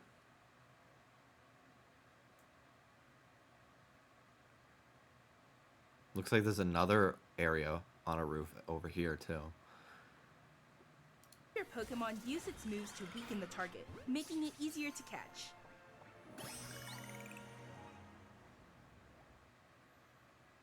This game offers a style of Pokemon battling not seen. I love the leaves on the building. It's so pretty. Previous titles. Moves can have a longer or shorter reach, or different areas of effect. So choose your timing and positioning I love this. carefully to gain the... This is like just enough of a tweak on the Pokemon battle system that it doesn't feel like completely not the same type of game anymore, but it feels more interesting. It's cool. Because I felt like the boss battles in Arceus were like, they were really trying something, but it ended up being really boring because they didn't feel like they could change how Pokemon works too much. So you're just like throwing shit at the Pokemon over and over. Whereas like this, it's like you can actually fight like a legendary and like really have like a significant battle. Upper hand. And it'll actually feel cool, you know. It's very, I like it. Lead your partner Pokemon through battles and dodge incoming attacks. I do think it's crazy how small Onyx is in this. I think it's a little boring, but I guess it's like the area is so small, so if the Pokemon are like too size accurate, it would kind of fuck with like your hitbox. But I think that would be like a fun like way of balancing the game. Like, yes, you can use these like really big heavy hitter Pokemon, but they're a lot, although Onyx sucks. Onyx is a terrible Pokemon. I've used it before. It's really weak. But my point is, like, there's a risk to you. There's a benefit to using the big Pokemon, the big bulky Pokemon, because they're stronger and they can take hits. But they're slower and you can't dodge incoming attacks as easy. Whereas if you play as like a small, more nimble Pokemon, they don't do as much damage, but you don't get hurt as often. You know, there's like, I feel like it would allow a lot of strategy. Like, yes, you can use a freaking Groudon, but you're going to take more damage because you're not able to move out of the way as much because your hitbox is bigger. You know what I mean? Like, I feel like they could have found a way to make that, like, there's positives and negatives to what Pokemon you use in what situation. Like, if you're fighting, like, a really fast, nimble Pokemon, you need a Pokemon that can keep up with it to get out of the way of its attacks, you know? Swap Pokemon if But, you like, need this to Onyx and is find just, it's moving really fast. Like, it's moving probably the same speed as, like, this Ampharos would. the right moment to unleash a move. What's more, certain Pokemon can go beyond evolution by undergoing Mega Evolution. I love Mega Kangaskhan so When a much. trainer's keystone resonates with the Mega Stone held by their Pokemon, the Pokemon will do more than just change shape. It'll unlock a new level of power, turning the tide of battle in its favor. These animations are fucking crazy. It'll unlock a new level of power, turning the tide of battle in its favor. As Lumiose continues its transformation into This shit a kills city me. that Have you seen the gif that they made where he like does the rainbow flag with the question mark? What the fuck is his problem? What the hell is this Gyarados' deal with this Magikarp? Like, baby, that's your cousin. transformation into a city that What the fuck? belongs to both people and This is so cute. This is so cute. This game is really like living.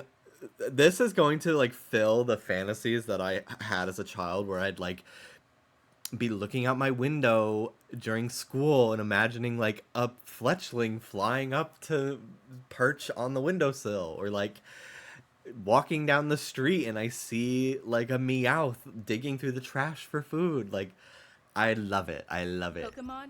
Who Thank God I can see the apple. knows what kinds of encounters and This is Looker's office. People did a side-by-side of how it looked in X and Y. I don't know if Looker will be here himself. It might be Emma, that girl that was like his assistant. She wore the robot suit. I think she took it over. But this is Looker's office. The floor is the same, the layout's the same, the window, everything. I can't tell what this picture is. It looks like an Esper on her desk, which is her Pokemon, I think. and experiences will Here's a baby Zygarde cell, just watching over, await you. being a worm. This is a beautiful rooftop. I would love to sit here and ponder. Pokemon Legends ZA. Coming late 2025.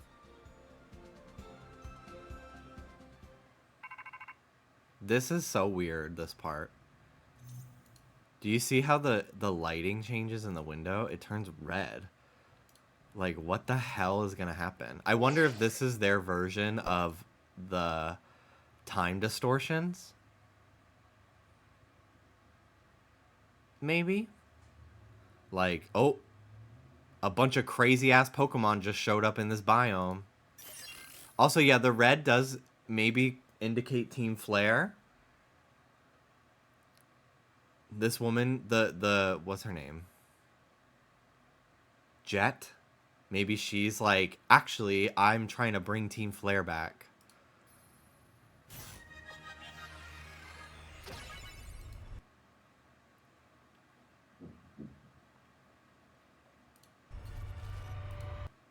And this music is so scary. It gets so scary.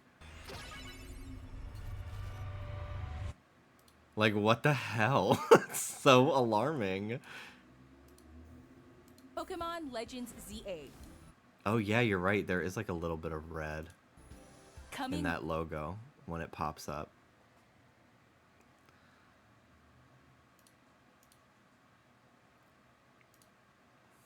I'm very excited.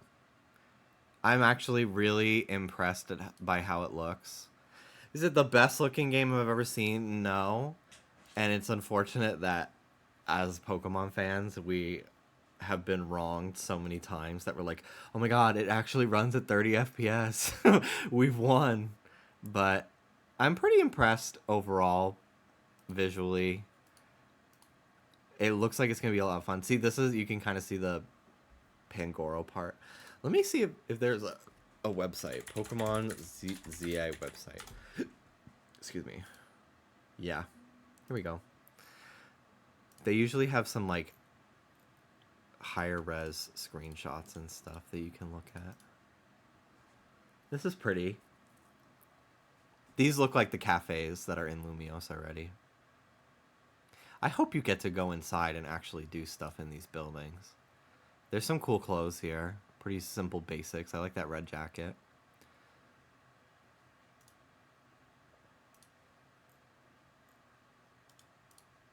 The train station.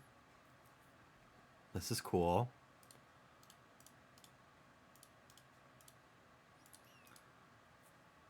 We were looking at this before. This building. They've shown this building a lot. This must be like where you live or like Sycamore's house or something. Maybe this is where AZ lives. This looks like his apartment, so maybe this is where he lives. Because they keep showing this fucking building.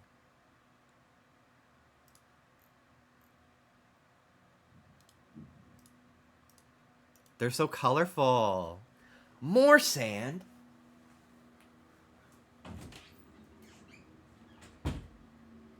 Yeah, just a small pile. 2 cubic tons. 2 cubic tons?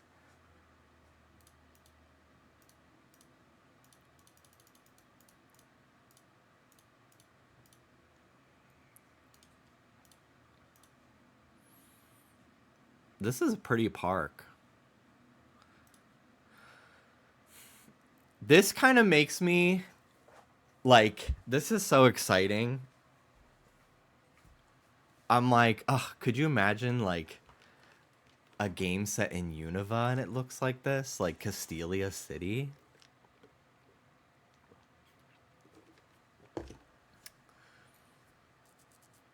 This makes me feel much more confident about the future of Pokemon in terms of like world design and stuff. I think Gen 10 is going to be fucking crazy. And we're going to probably hear about it next year because next year's the 30th anniversary. I think it would be silly for them not to do the next generation next year.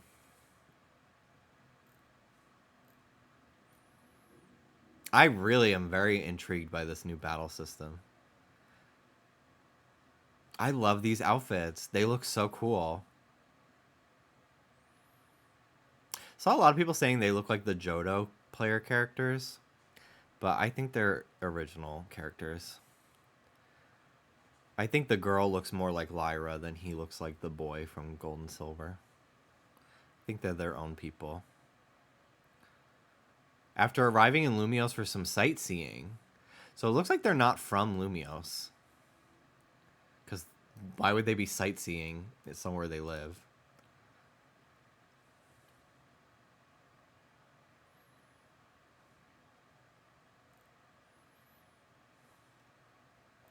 The girl getting nice jeans is so unfair.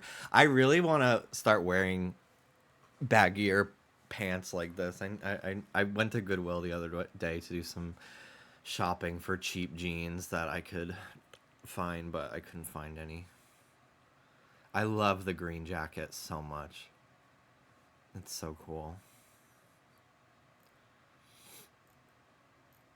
I'm weirded out by these renders for the Pokemon being 3D models rather than Sugimori art. It feels like they're Cocomelon.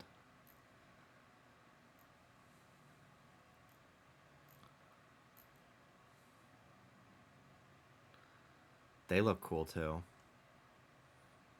They really did some great outfits in this game, especially the shoes. I tweeted about this. Pokemon shoes were fucking weird for so long. Like, they look so impossible to recreate in real life. These look like real shoes that people would wear. Her, like, Gucci inspired belt is killing me. When do you think late 2025 is? Probably November. That's typically when Pokemon games come out. Right before Black Friday, when people do all their shopping.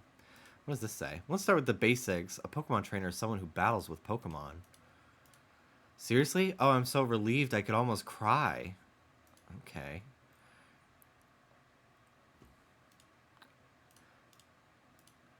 I am AZ. As owner of Hotel Z, I welcome you. I saw a tweet that was like, who let Super Oppenheimer run a hotel? I was like, damn, they're kind of right. It's so weird that, like, AZ here is a 2D drawing and then Floette is like a 3D model. It's very strange. Jet.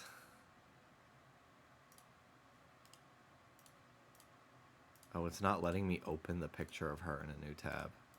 It's like trying to save it to my computer. Here we go. I'm sorry I failed to properly express my appreciation sooner. Bitch. The way this is Sam Star in 35 years. That's who she's giving right now. Sam Star brought back on All Stars season 42. I love Sam Star. I just love this whole cast. Sam Star's cool as hell. I think Susie Toot's going to be in LA this weekend, but it's for a viewing party tomorrow night. I don't really feel like going to a viewing party.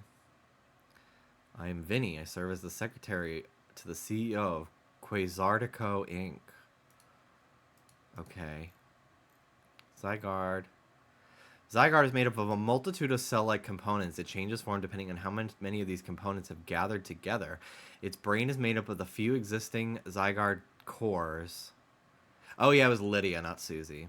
Susie's in somewhere today that I recognized the name of. While the rest of his body are comprised of Zygarde cells, which are far more plentiful, it seems it's taken a special interest in you. What could its connection to the story be? So yeah, this 10% form, 50%. Here's complete Zygarde.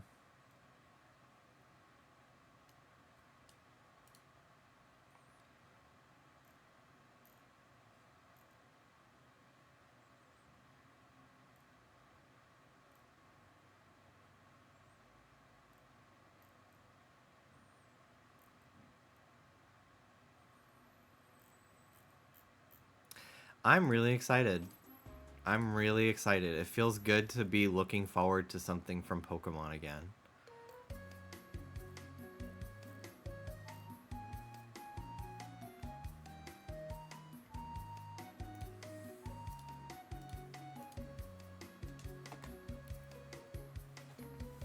Insane how each episode has been enjoyable. Yeah, even Snatch Game and like the SNL episode, which I think are the weakest episode challenge-wise, There's still high points, like the runways were fierce. There's some drama that makes it interesting.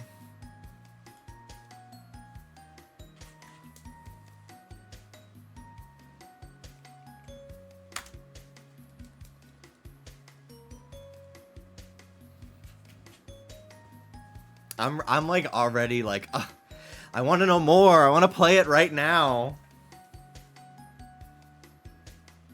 I think Ruby wants to come in. Yeah. Hi, Toonie.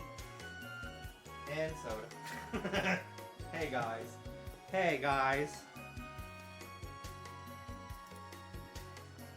Hey, guys. Hey, guys. Hi. Hi.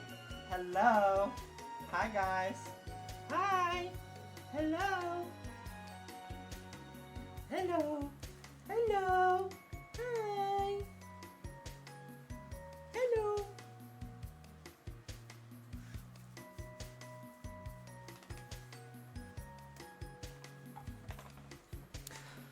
I'm gonna use the bathroom.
V-Buck Trick!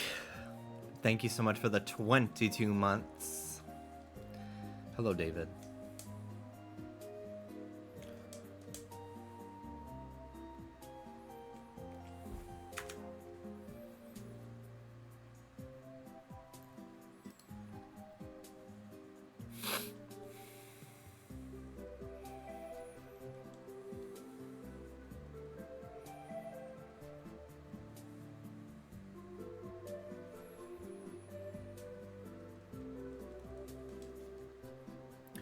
Dude, I really can't express enough how much I needed that game to look exciting. Like, emotionally, I needed that to look good and be something to get excited over. I don't know if I could have handled being upset today over the next year of Pokemon. I'm so relieved.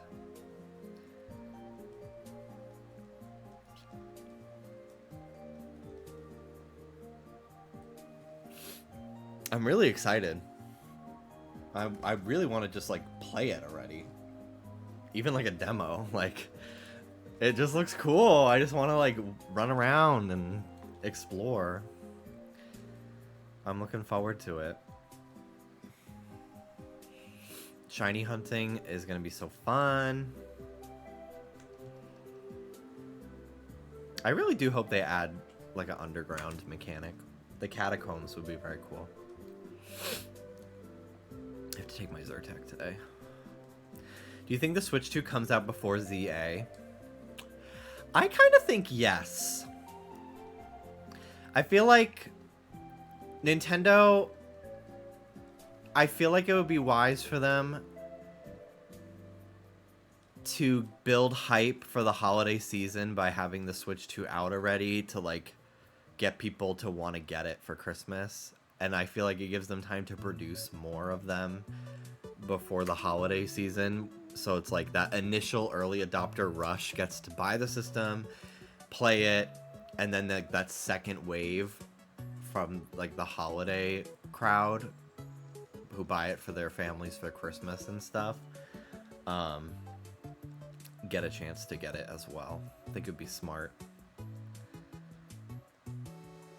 But I really don't know. I do think that the ZA will be for Switch 1 based off of the graphics that we saw today. I don't see how that is a Switch 2 level graphical quality. But I'm sure it'll run even better on Switch 2. Maybe it'll be like, it runs at 60 FPS on Switch 2 or something like that. I could see like a little bonus feature.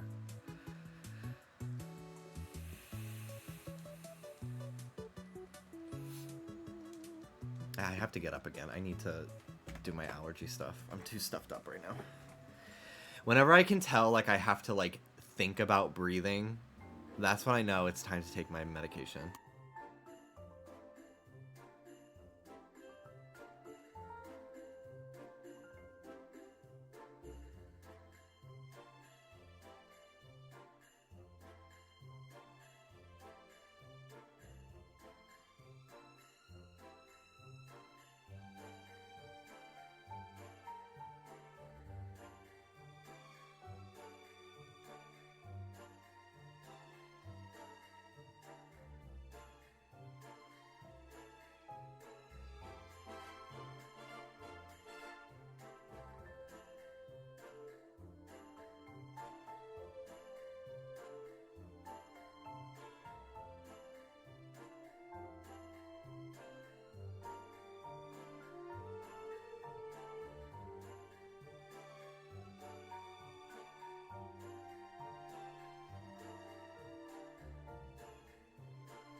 Hello. I do have to work today. I do have to edit. So I was planning to go until like 8 o'clock tonight. Nice 3-hour little stream. I'm already at 2, so. Thankfully, they're Patreon episodes, so they're about half the length of a usual one, so I should be able to finish pretty quickly.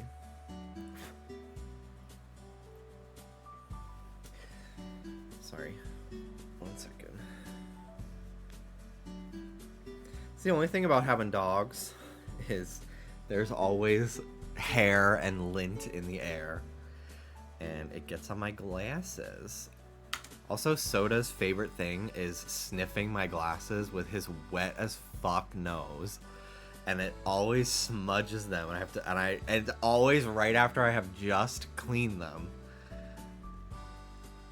Which I have not been using my glasses cleaner wipes in a while because I was told, I think by Alex, that they're bad for your glasses to use them too much. So I maybe use it once every 2 weeks. Or if I'm like in the car and I don't have my microfiber cloth in my purse with me, I'll use one of my wet wipes. But this new cloth that I got, this Sonic one, is really amazing. It works better than the ones that came with my glasses from Costco. So I tend to just use that. It gets my glasses a lot cleaner than my Costco ones.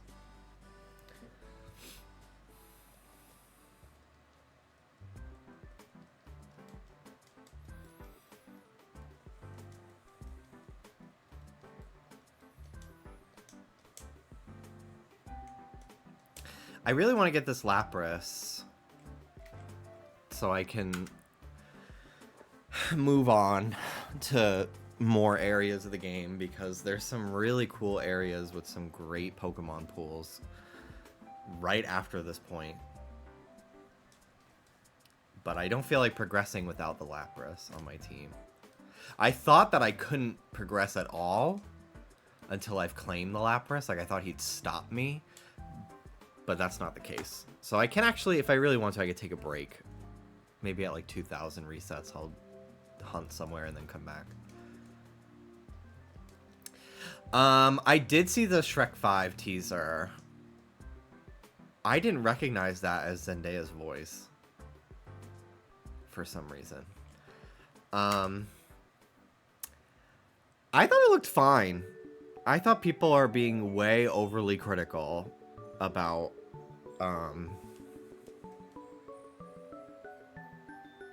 how the characters look. Like, they look barely different to me.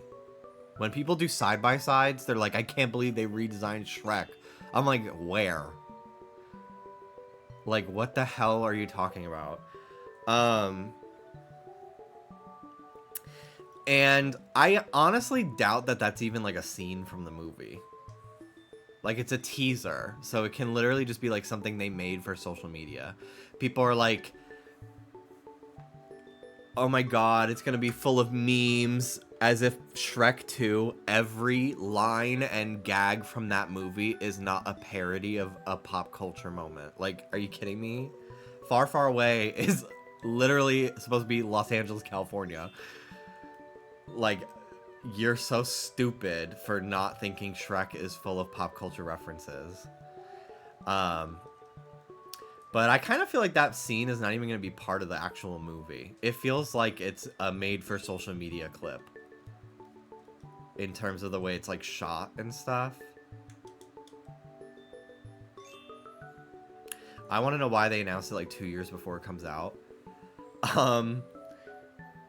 Because they've been like talking about making it for like 4 years now. So people are probably like, is this even fucking happening?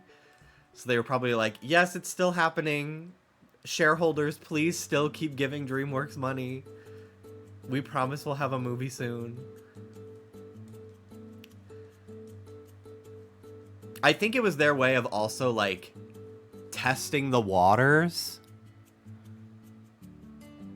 for like the vibe of the movie before they're so deep in production they can't course correct.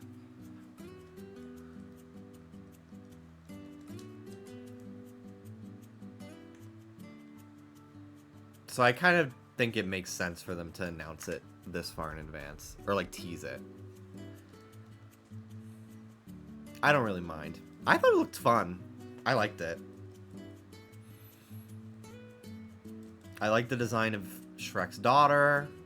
She looks like she was designed organically when Shrek was popular and like new. Because like sometimes when they like make these revivals, the new characters, like, they don't have the same sort of design philosophy as the original group. So I actually think she blends in with the group pretty well. Just better not be woke. I saw that tweet. It was some fucking NFT monkey avatar. I just hope it's not woke. Like, that is really, it's such a disease, actually, for these fucking people. I originally used to say they have worms for brains, but worms are intersex, asexual reproduction beings, for the most part, with both male and female genitalia. Some of them. Depends on the worm. Some worms, they reproduce by cutting a part of their body off. Some of them are intersex. So worms are woke as hell. So now I just say that they have, like, no brain, or they're diseased. I don't know. Worms are woke. They would not have worms for brains.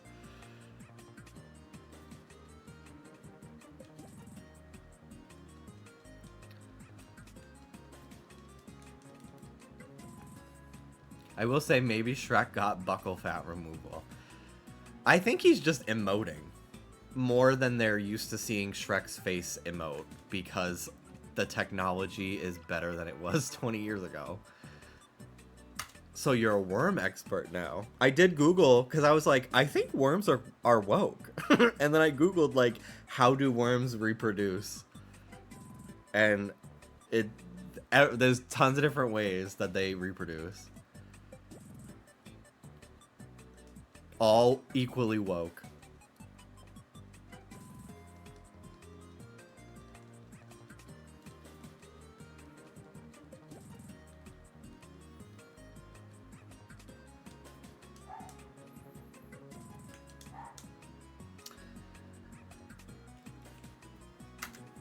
A few weeks ago, I went to a bar with Dallas and Hannah and Mel and David and some of Hannah's friends. And it's a bar in LA that I've been to before, and I really like it. And I hadn't been there in a long time. So when we first moved here, we went, and then a year later, we went back for...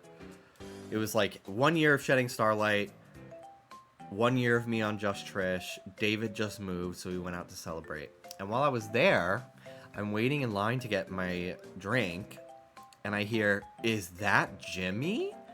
And I turn around, and it's this guy. His name is Steve, and he used to work at Maker Studios, and he now works on Critical Role. But he was like a producer at Maker Studios that I used to work with back from like 2013 to 16. And it was so crazy to like run into him and like talk for a little bit. And it was just really cool. I don't miss the YouTube network side where they took an exuberant amount of my income percentage and gave me nothing of worth in exchange. But the actual like creatives at Maker that like produced content and ran their event appearances and stuff, they were cool as fuck, and I do miss that. The production side of things.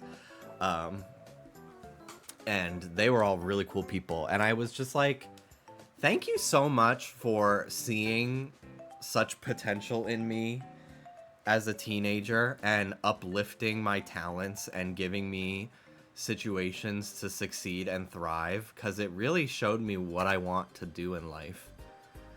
And I always felt safe too. Like, I'm very fortunate that like I was a young, I mean, I had instances being a young YouTuber in adult situations that were not positive for sure.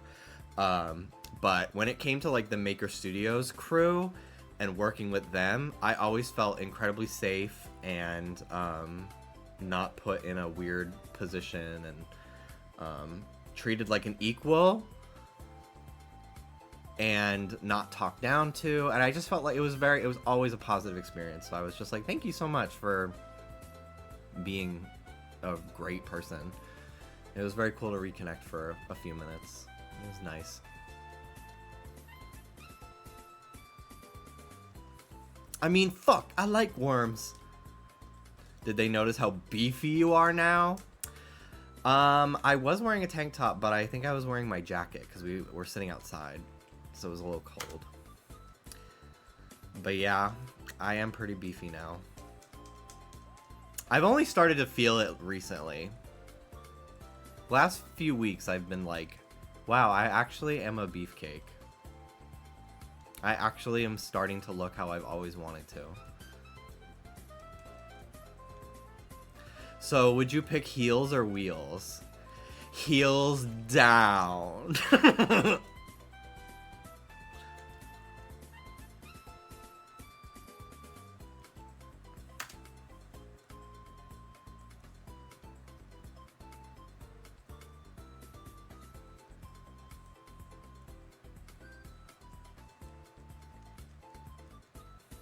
The other day I was doing the bear smile in the mirror because I was just like, why do they do this? And I was just like, oh, I kind of look cool.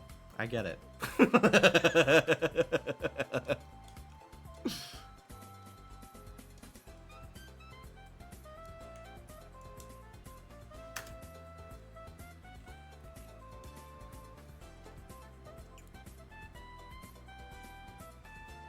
Do it. I'm not doing it on the spot.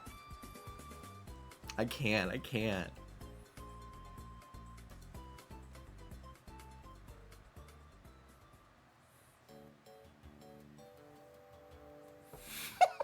It's so funny. It's so funny how they all do it. I love it. I smash that like button. I eat that shit up. I don't even care.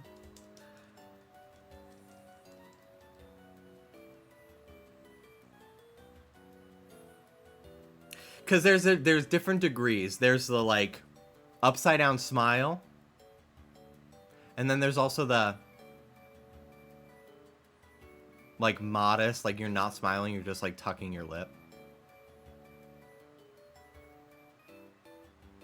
And then there's the brow. You add the brow into it. There's so many different layers to the bear smile. I've been studying. I just don't like smiling with my teeth. Even though I have nice front teeth now because I had them completely replaced because they were on the verge of shattering into a million pieces. I don't hate how my teeth look in pictures anymore. But I just don't like smiling. I don't know. I feel weird smiling in photos. So I might start bear smiling. I'm 205 pounds. I think I meet the quota of being able to do it and it not looks weird.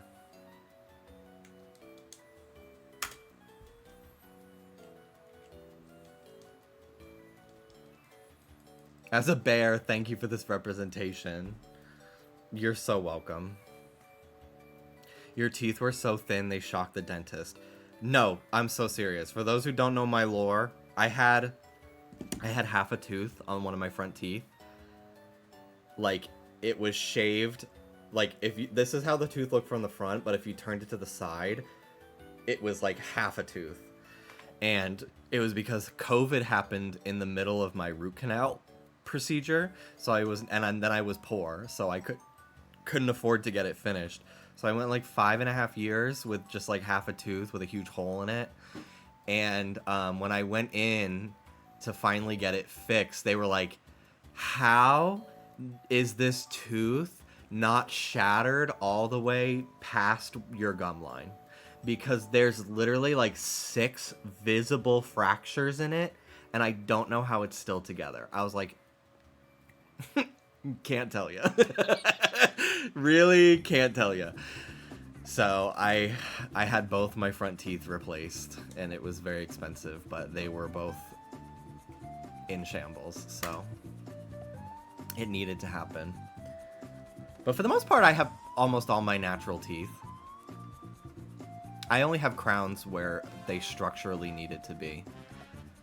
I used to really envy people with like the veneer looking smile, even if they didn't have veneers. And I still do sometimes because I am not super confident in my smile. But I think it's my brain. My brain always finds something new to be insecure about. Like, once I get secure in one aspect, it finds something new.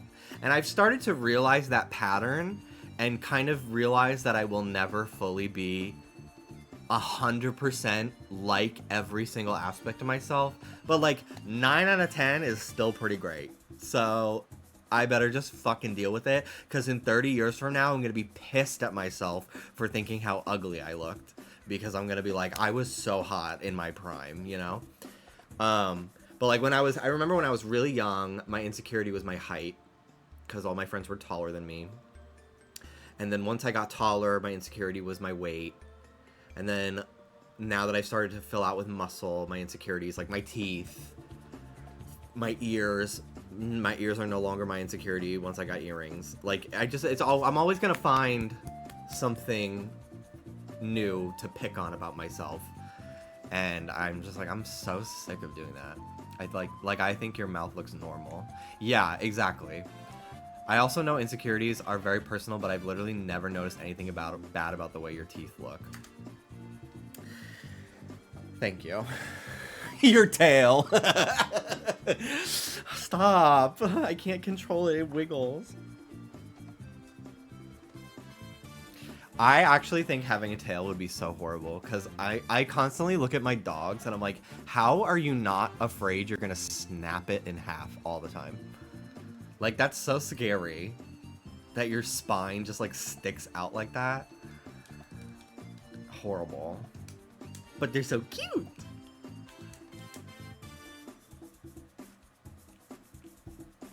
But I think like I have a nice smile. But I just feel like I don't know what to do with my like I feel like I get so insecure about how my whole face looks when I smile. So I don't really like to smile with my teeth very often.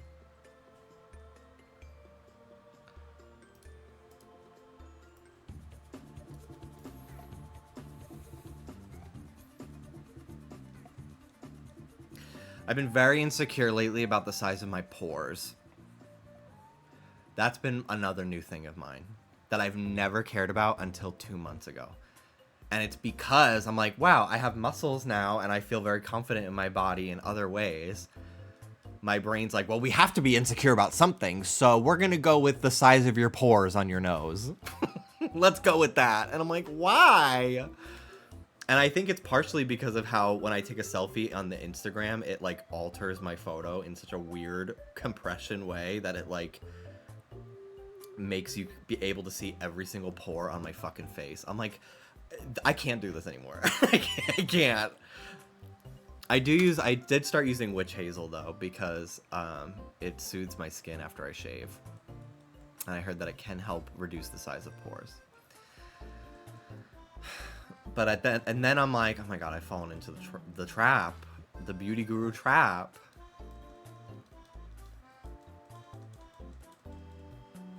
I am also a closed mouth smile preferer, but like I think that's okay. It feels weird and rehearsed to smile with my teeth. That's kind of how I feel too.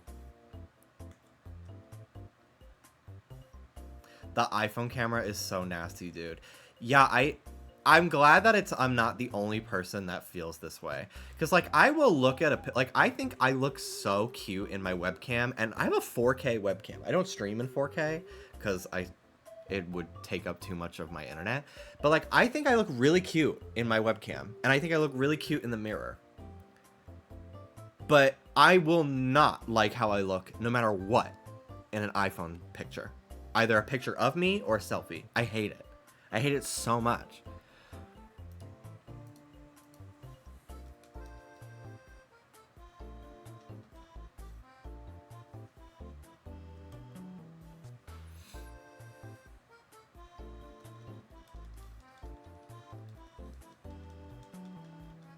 I took a selfie the other day and I looked like a hag.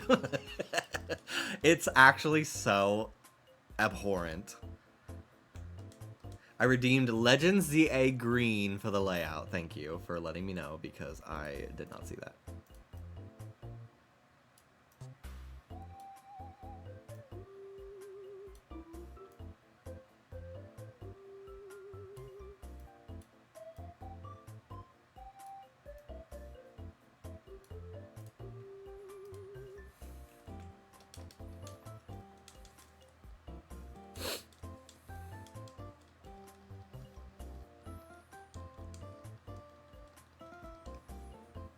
I have not had my vitamins today. I have my creatine gummies and my one-a-day men's.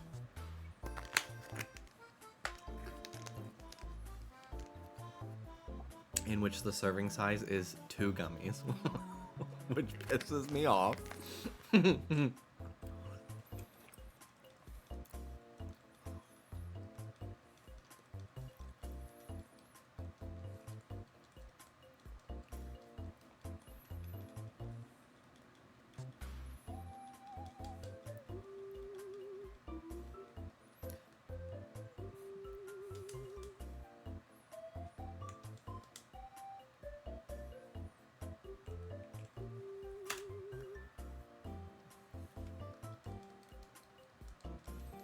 Why do you want more gummies? I don't hate that I have to eat 2 gummies. but it's called one a day. So I'm having 2 a day. It just is factually wrong. I think the pills, there are like pill forms that you can take that are 1.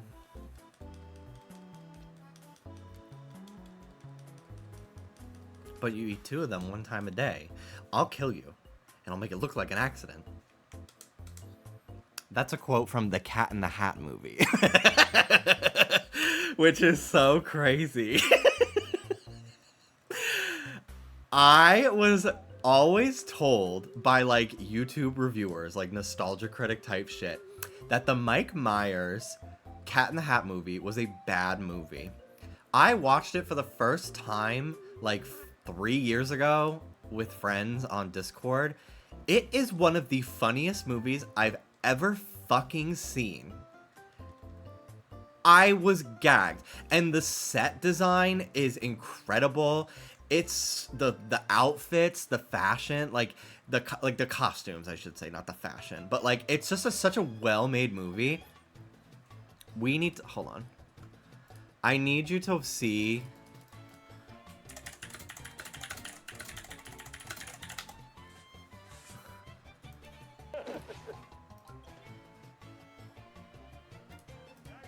We're gonna watch this together. This is an 8-minute long clip. No, don't go. No, I should Hold on. I gotta make it louder. go. I should let you and the fish have all your fun conjugating verbs, cleaning a room, doing long division. No, you have to stay.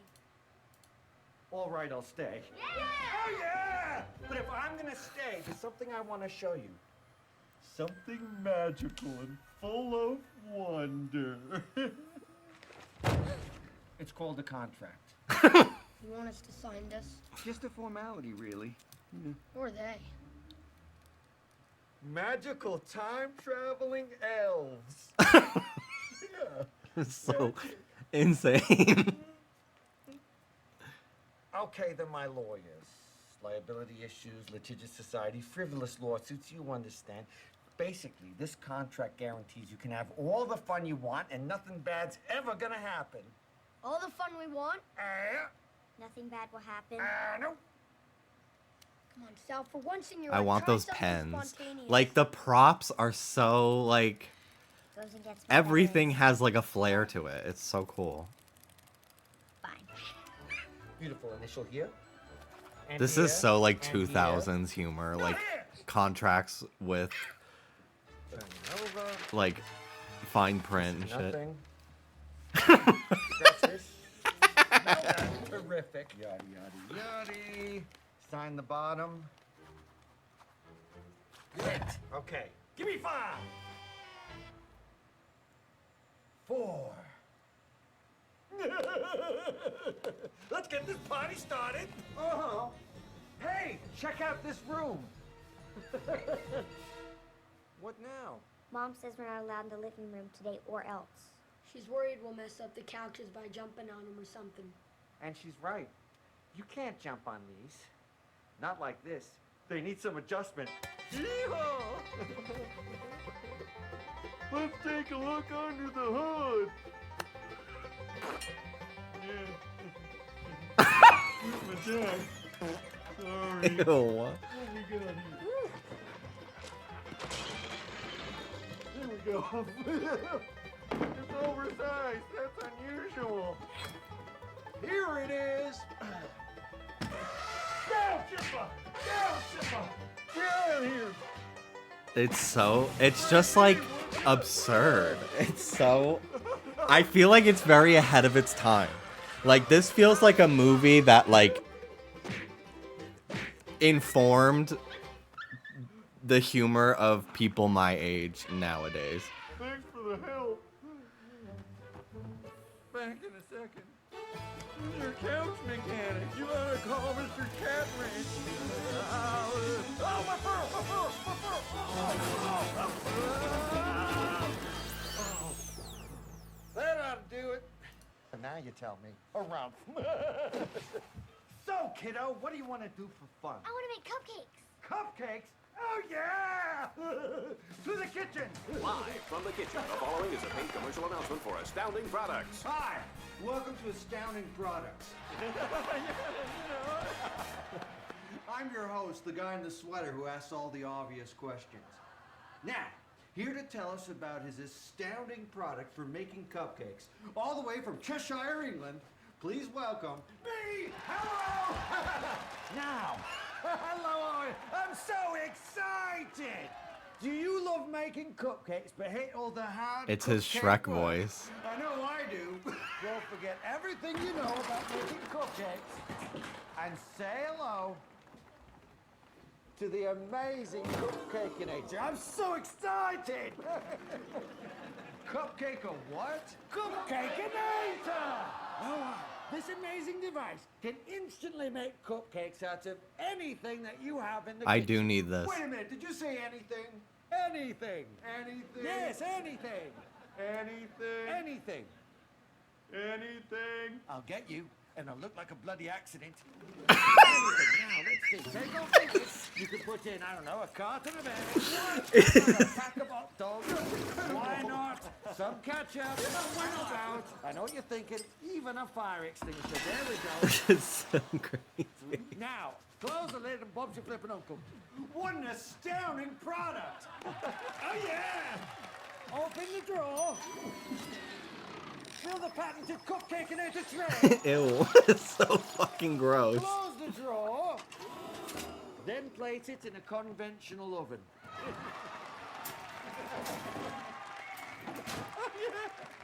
Delicious cupcakes are just minutes away. Did you just say minutes away? That's impossible! You're not just wrong, you're stupid. Now wait just a minute. And you're ugly, just like your mum. Did you just call my mother ugly? Shut up! I mean it. I will end you. Cat. The way they portray the Cat in the Hat as a I like see. psychopathic maniac is so strange. Like he's not like this in the original cartoon or the book. Oh my god, it was so loud. Like it's so weird. I am obsessed with it.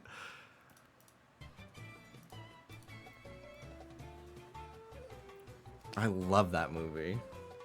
That's probably the funniest part of the movie, is the cooking scene. I'll end you.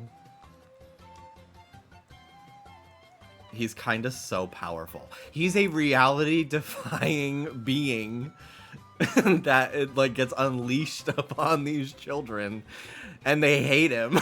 It's so funny. Like halfway through the movie, they're like, "How do we get rid of this guy? He sucks."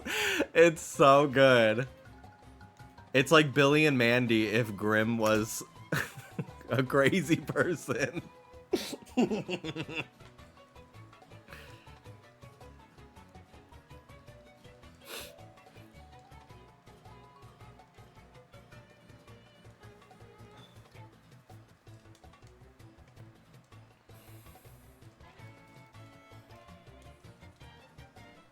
It is very big top cupcake. As if Grimm ain't a little crazy. That one episode where he goes over to the nerds like club and he's like using their computer.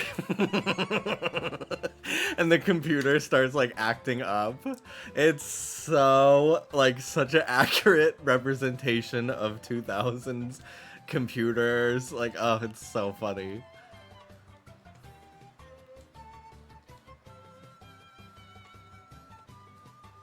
Yeah, Billy and I think Grimm is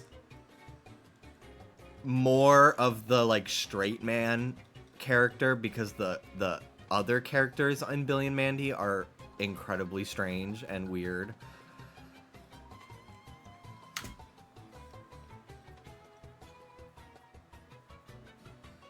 Grimm has his moments for sure though.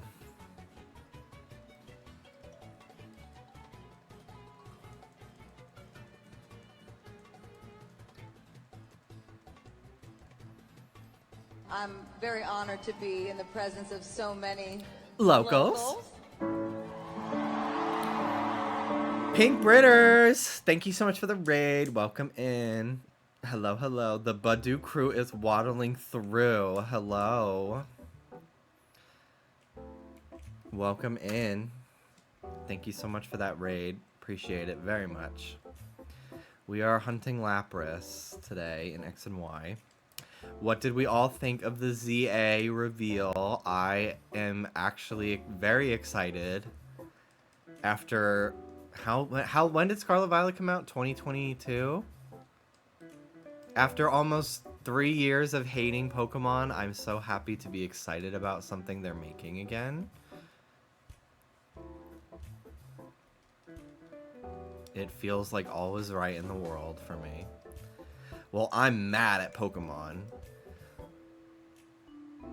This bitch is always angry. Oh, what are we gonna do?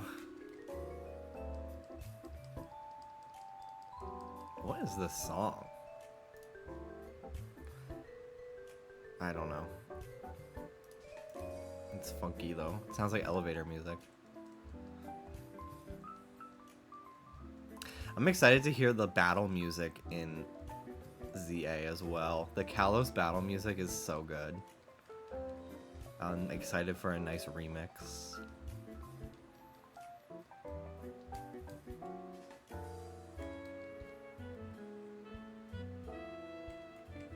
I want to listen to the Indigo Disc music.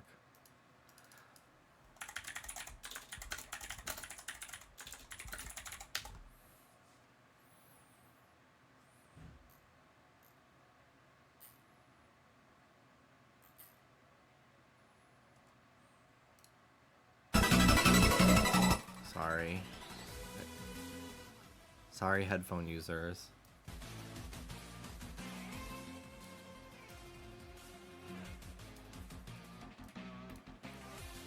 I'm so sorry.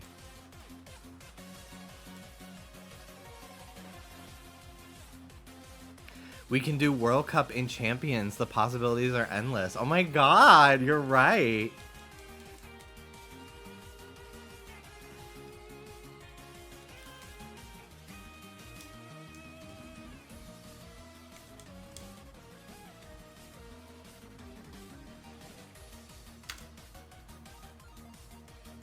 This remix was so good.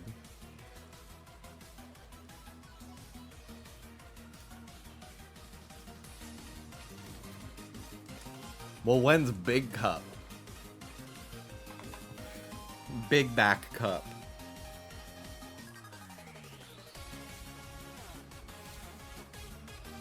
I think Jimmy's doing that one.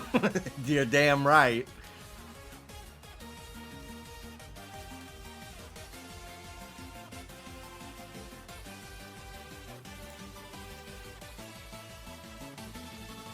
Snorlax, Machamp,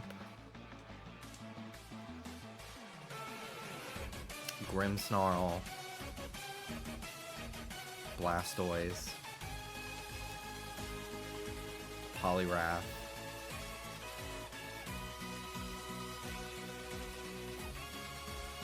Emboar, Buzzwole, yeah.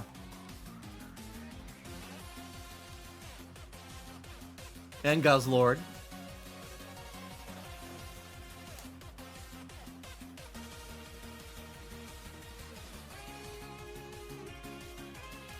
Incineroar.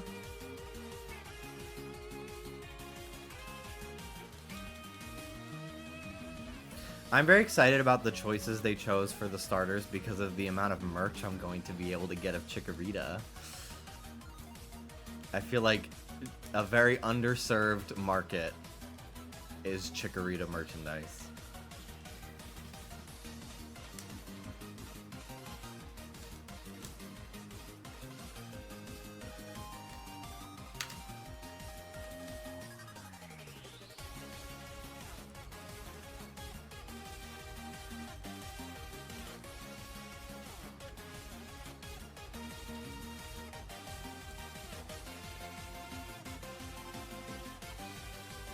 They're gonna make big plushies for the stars. They did the same for Legends Arceus. That's exciting. I didn't know that. I would have gotten a big Rowlet. Although I have a lot of Rowlets already. For a while, that was like If people like kind of knew me and we were close enough that they would get me a birthday gift, it was Rowlet related. Which I did not hate. I do love Rowlet. But I think Piplup is probably back to being like my all-time favorite. Like first stage starter. Rowlet is close to it though. I really do love Rowlet. It's like a tie. I like them both. I know who Piplup is. Did I say earlier, I'd have to go back to my reaction, but I think I said my predictions for the starters were Chikorita, and then I changed it to Snivy. I said Snivy, Scorbunny, Piplup. But I think I first might have said Chikorita, and then I changed my mind. So I almost had it. Oh yeah, the last time I made my favorite Pokemon video, there was only 5 generations of Pokemon. I'll probably save it till Gen 10. I think that'd be fun to revisit that. It's like, well, since the last time I made one of these videos, they've doubled the amount of Pokemon, and this list is completely different.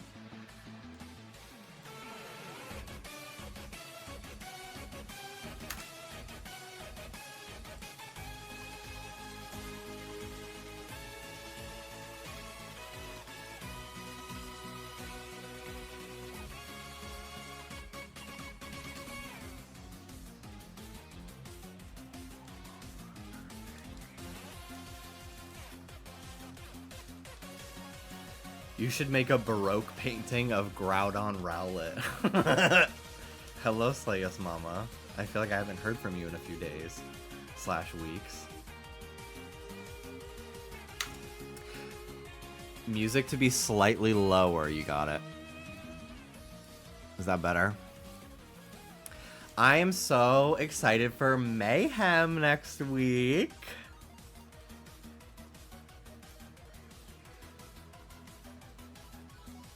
I can't believe it's like almost here. I do have my Mayhem shirt. No, that's not it. Somewhere. I just had it. I was gonna wear it today, but I need to throw it in the wash. I have 2 more Mayhem merch items coming in the mail soon. Hi guys. Hi puppies. Hi sword boy. Hello there. My baby boy.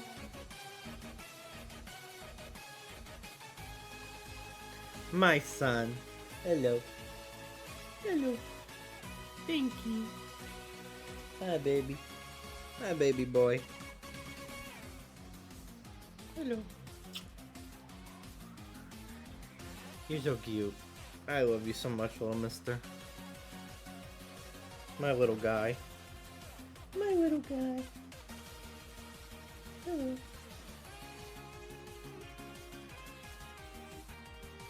Hi.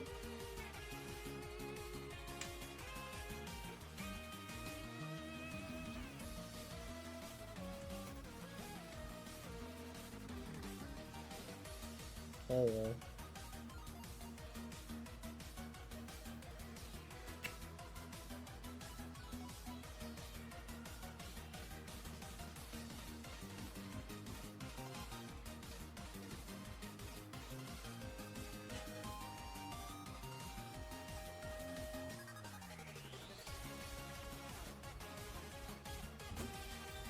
Hi, Ruby.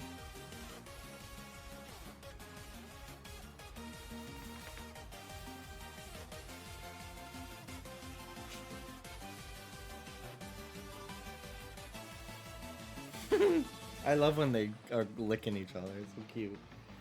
It's so cute. Hi, Trudy. Hi, Trudy. Hi, little Moo. Hello, Ruby. Hi, Ruby. My girl. Ruba.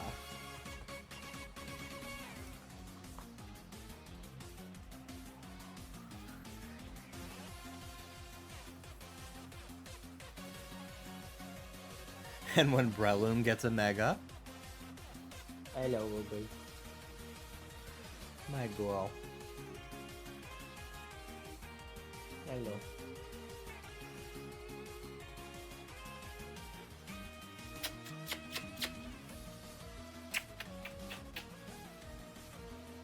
Thank you.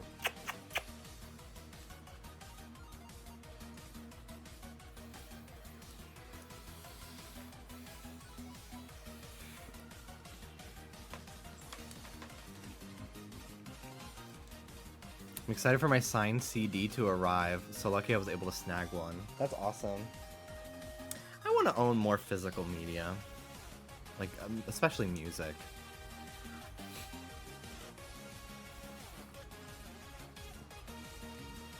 Next time I go home to New York, I want to get my vinyl record player. Although it's one of those, it was a gift from my ex. And, I loved it, but I was told by people who are vinyl fanatics that it's a bad record player that can, like, damage my records. So, part of me just wants to get a new one, since it was a gift. I didn't even pay for it. It's like those ones that are like the leather box that you open up. I don't remember what the brand is called, but I remember people being like, oh, those are not very good. And I was just like, okay, rude. Like, this was a gift, and it was very thoughtful. Yeah, I think it's a Crossley. I think that's what it is.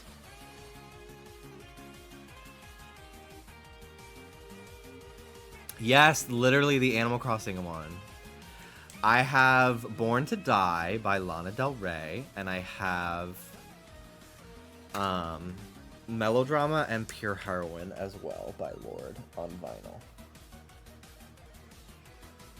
Kind of wanted to get the Brat one. Hi, Soda. Hello, little man. Hello, little man. He's so little you can't even see him on the camera.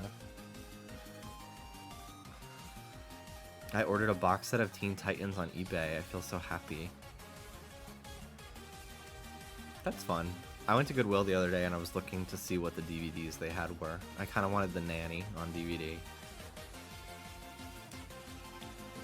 Because it just keeps changing streaming services all the time. And for a while it was not on any of them.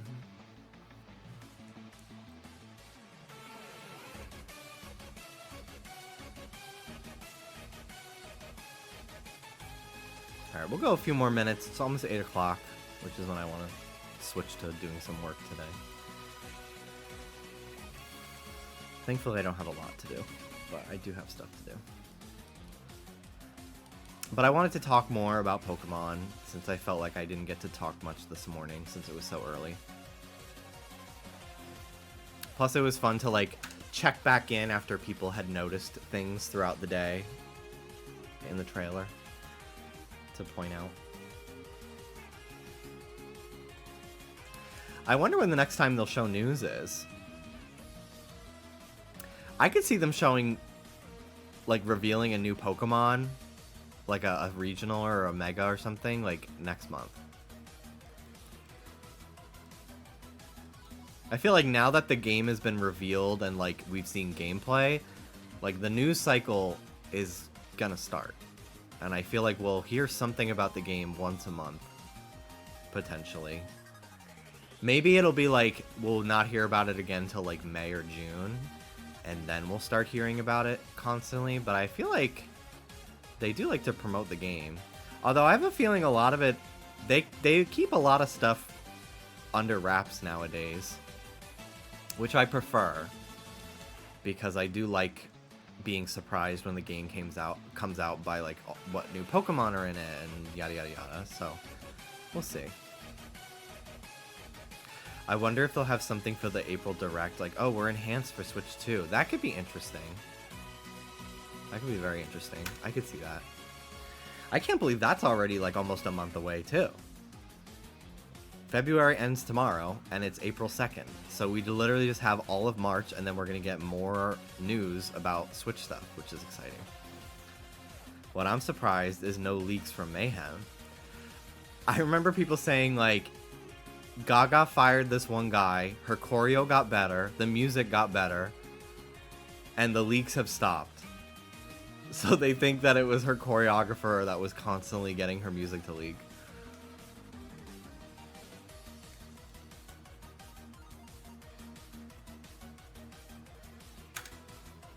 Hello, little man. Hello. You want to sit on my lap, little buddy? Come here. Hello. Hello, little soda. You're so cute. I can't get anything done when you're around. I just want to pet you all day.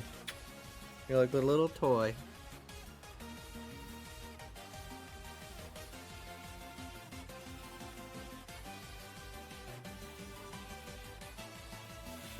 There he is. He's such a little lap dog. It's so funny. He loves to just sit on my lap and be held. He was just scratching my back to be picked up, just to sit.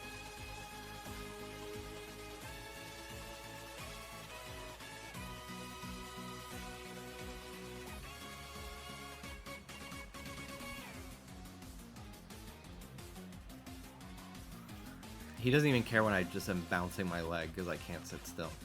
He'll sleep through it. He doesn't give a shit. Hi, buddy boy. Hello. Hello. Hello. Hi. Hi. Hello. Oh, you're so cute. You're such a sweetheart.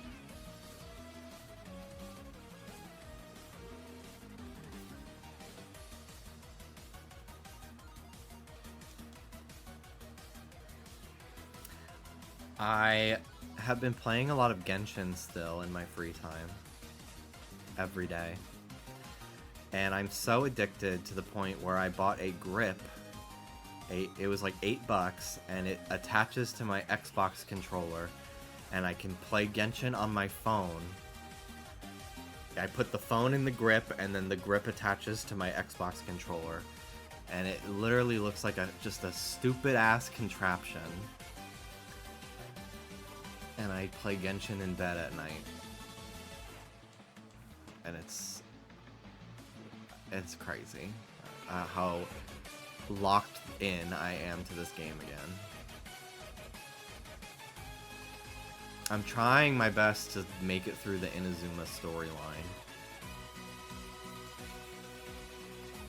Because I know that the story in Genshin is cool, but I just feel like it's so wordy that I sometimes just get tired of listening to the cutscenes. Remember those ghost wings people you used? Yeah, I wish I still had it. I lost it when we moved. I'm sure I could find it if I looked hard enough. But yeah, I would use it to hatch eggs at home. Mostly during COVID. I think that was when I mostly used it.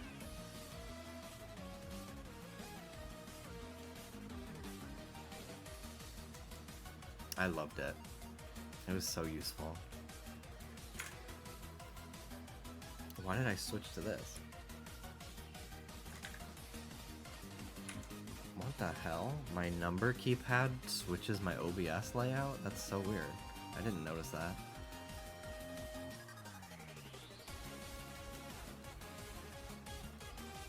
Hi, Ruby. I love my dogs so much. They're so loving, and they get so excited when we come home, even if we're only gone for like 10 minutes. That's love.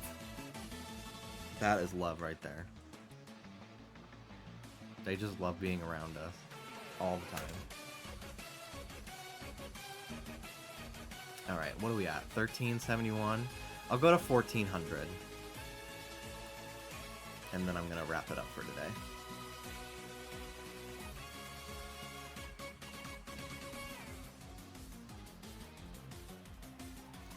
I haven't eaten dinner yet. We woke up late today. We woke up at like 3:30 because I was up late last night working, and then I woke up so early this morning. So I was so tired. And we just went to Dunkin' and got bagels. So I'm ready for dinner, but I don't know what I want. I might just have soup. I don't feel like getting anything. And we did buy a bunch of soup cans.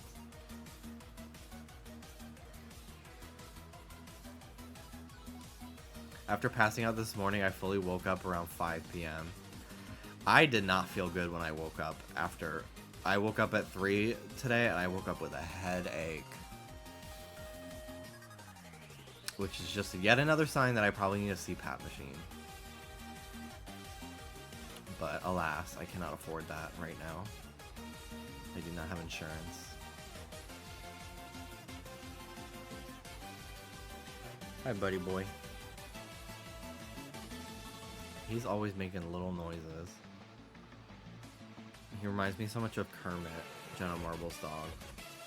Where he's just always like...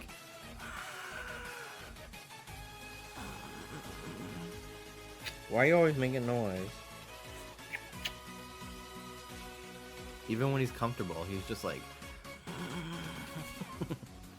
The bear evolution is real. It is.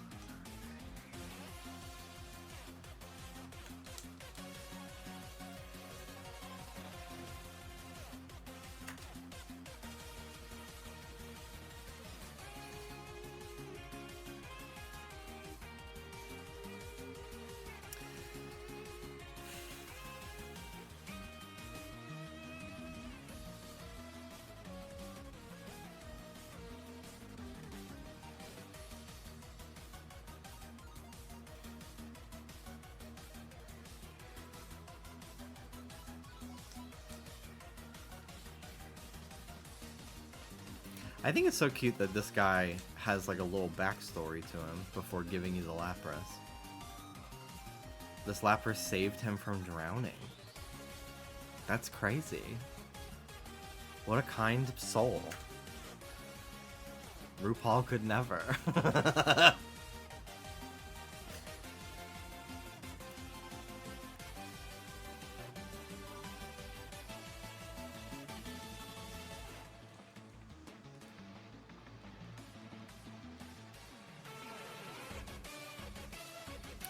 I was watching one of my oomphs yesterday on Twitch. Their name is Polar Cartoons. And they draw a lot of furries, but they also just draw like just muscly men. And they draw, I like want to like siphon their abilities into my own. Like the way they draw men and muscles is so good. If they're live, I'm gonna raid them. I love their art. I love watching just to see their process. It makes me want to draw. I charged my iPad yesterday so I can draw this weekend in my free time.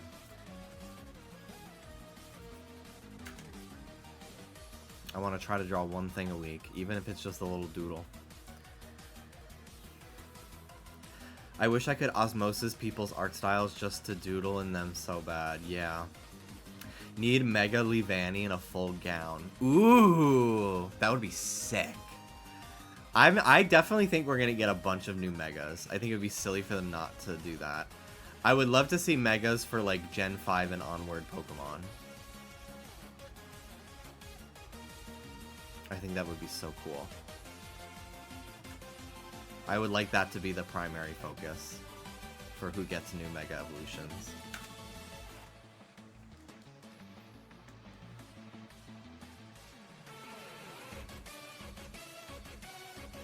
Kalos starters better be a gift and have Megas. I could see there being a point in the story where you can catch them for sure. Maybe they'll be wild, like in Hisui.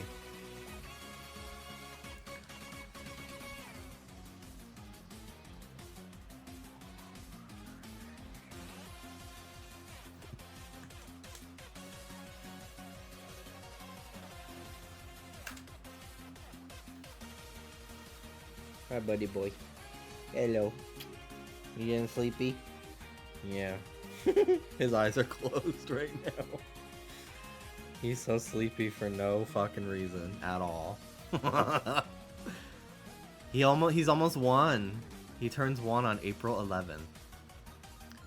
Can you believe he's still only a baby? He looks it. I love that he's gonna be little forever.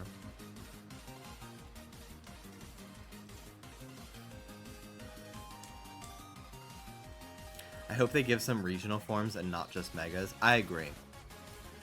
I agree.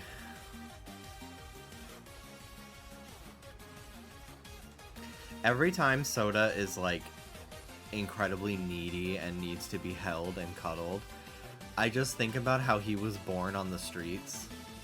Like, how the fuck would this little mushugana have survived on the streets?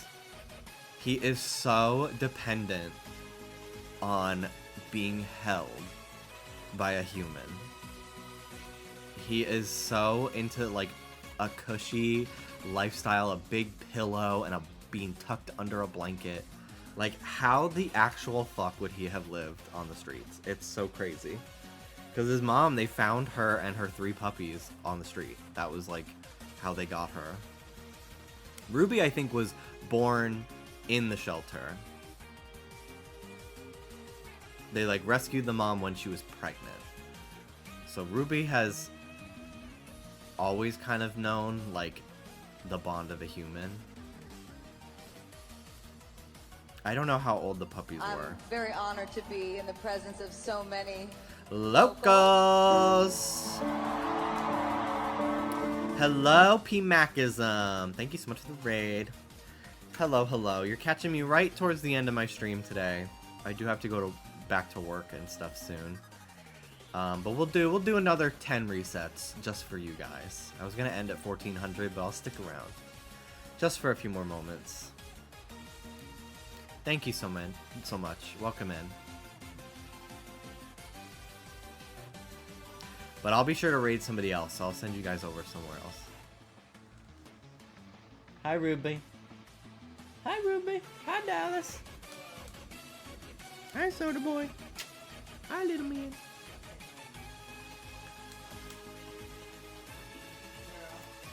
Hi, Stinky.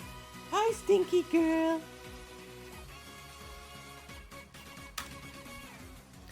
Welcome in, everybody. Thank you for the raid. Oh, one of my 3DS is about to die. Hang on.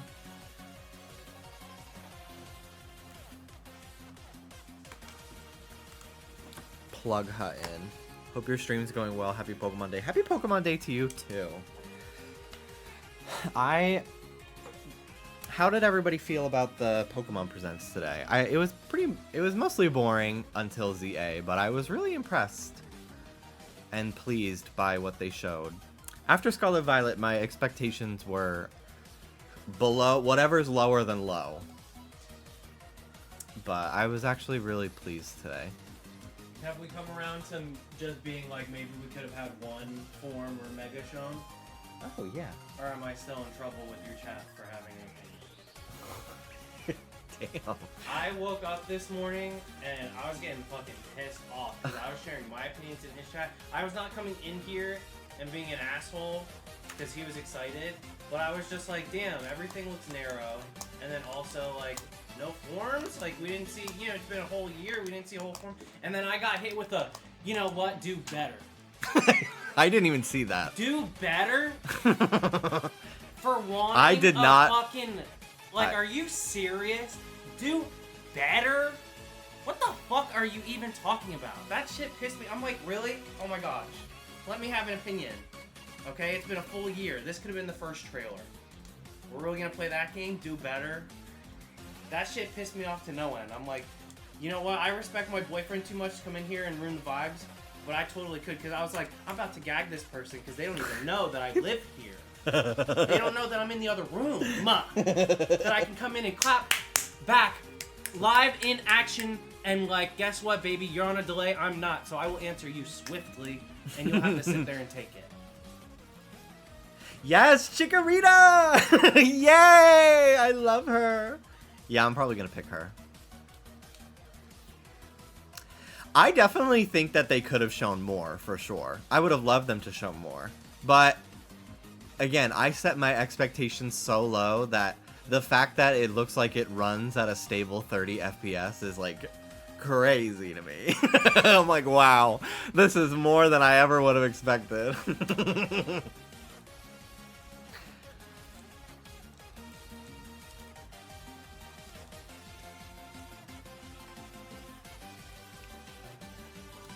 My ear, behind my ear where my glasses sit, has been so, like, sore today. I don't know if maybe I scratched it while I was in the shower or something. I got an exfoliating, like, silicone scrubber, and I scrubbed everywhere with it. And I think it might have been, I might have pressed down a little too hard. Soda, get out of there.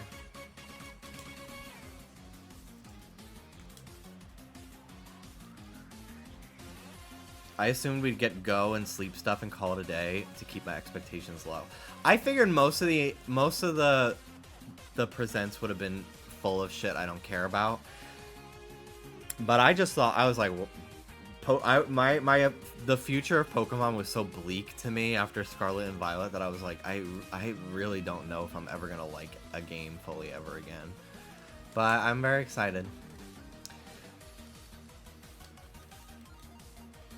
I do think as the actual like redevelopment of Lumiose progresses, I think that the areas will be more visually interesting for sure.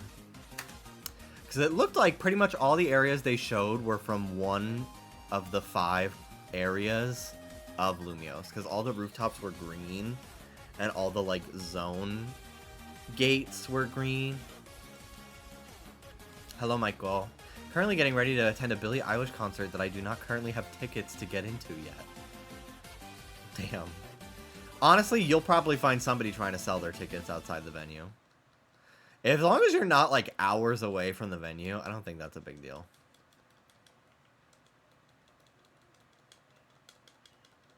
I also think that we'll be able to put different items in each area to change what Pokemon show up. It's an hour by train. That's not bad. That's not bad. And if it doesn't work out, then you can have like a night with your friends. So I hope you get in. I kind of wanted to try to do that with the Sweat Tour, but I think it was on a work night, so I didn't even attempt. This is us being spontaneous and crazy.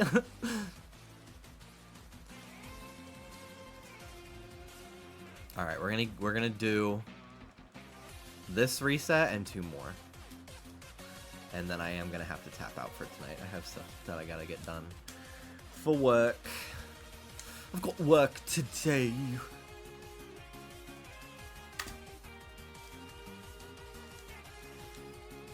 I also need food. I'm going to make soup.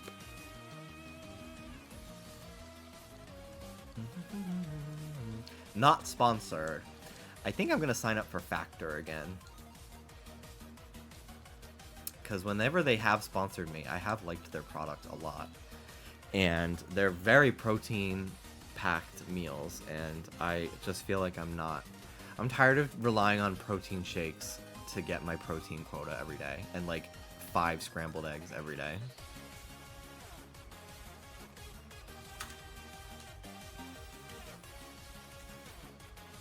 Alright, this is the last reset.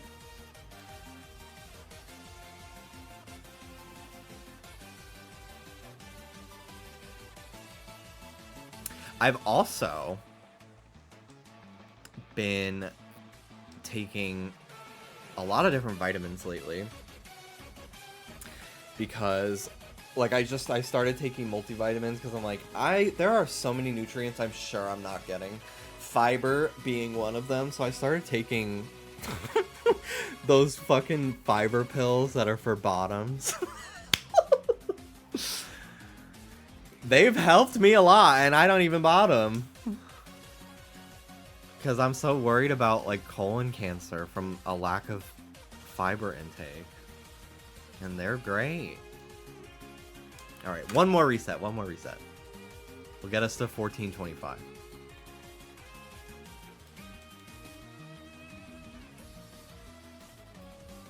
You don't bottom, but trust, you're ready. Yeah, I need to be loosened up for like 25 minutes before I can handle it, but...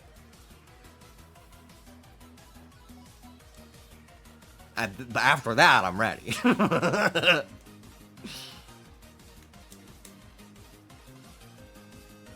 Alright, no Lapras today. Thank you for watching. Let's raid somebody. Who is live today? Oh my god, we were just talking about them. Polar is live. Go look at the buff men with big bellies and big pecs that they draw every time. They are such a good artist. Go hang out with them. Thanks for watching, everybody. Take care of yourselves. Have a good night. And I should be live tomorrow. I don't know with what. I kind of want to do some more hunting just because I am in such a Pokemon mood.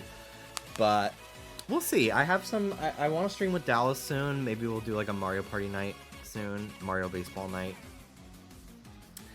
I just bought a High School Musical karaoke game for the Wii that I would like to play with him as well. So we'll see what happens. But I'll be here tomorrow regardless. I don't know with what, but I will be here. I want to play Wind Waker soon. I do want to do that. I've decided to just say fuck it and just play it on the Wii U. Okay. Bye-bye.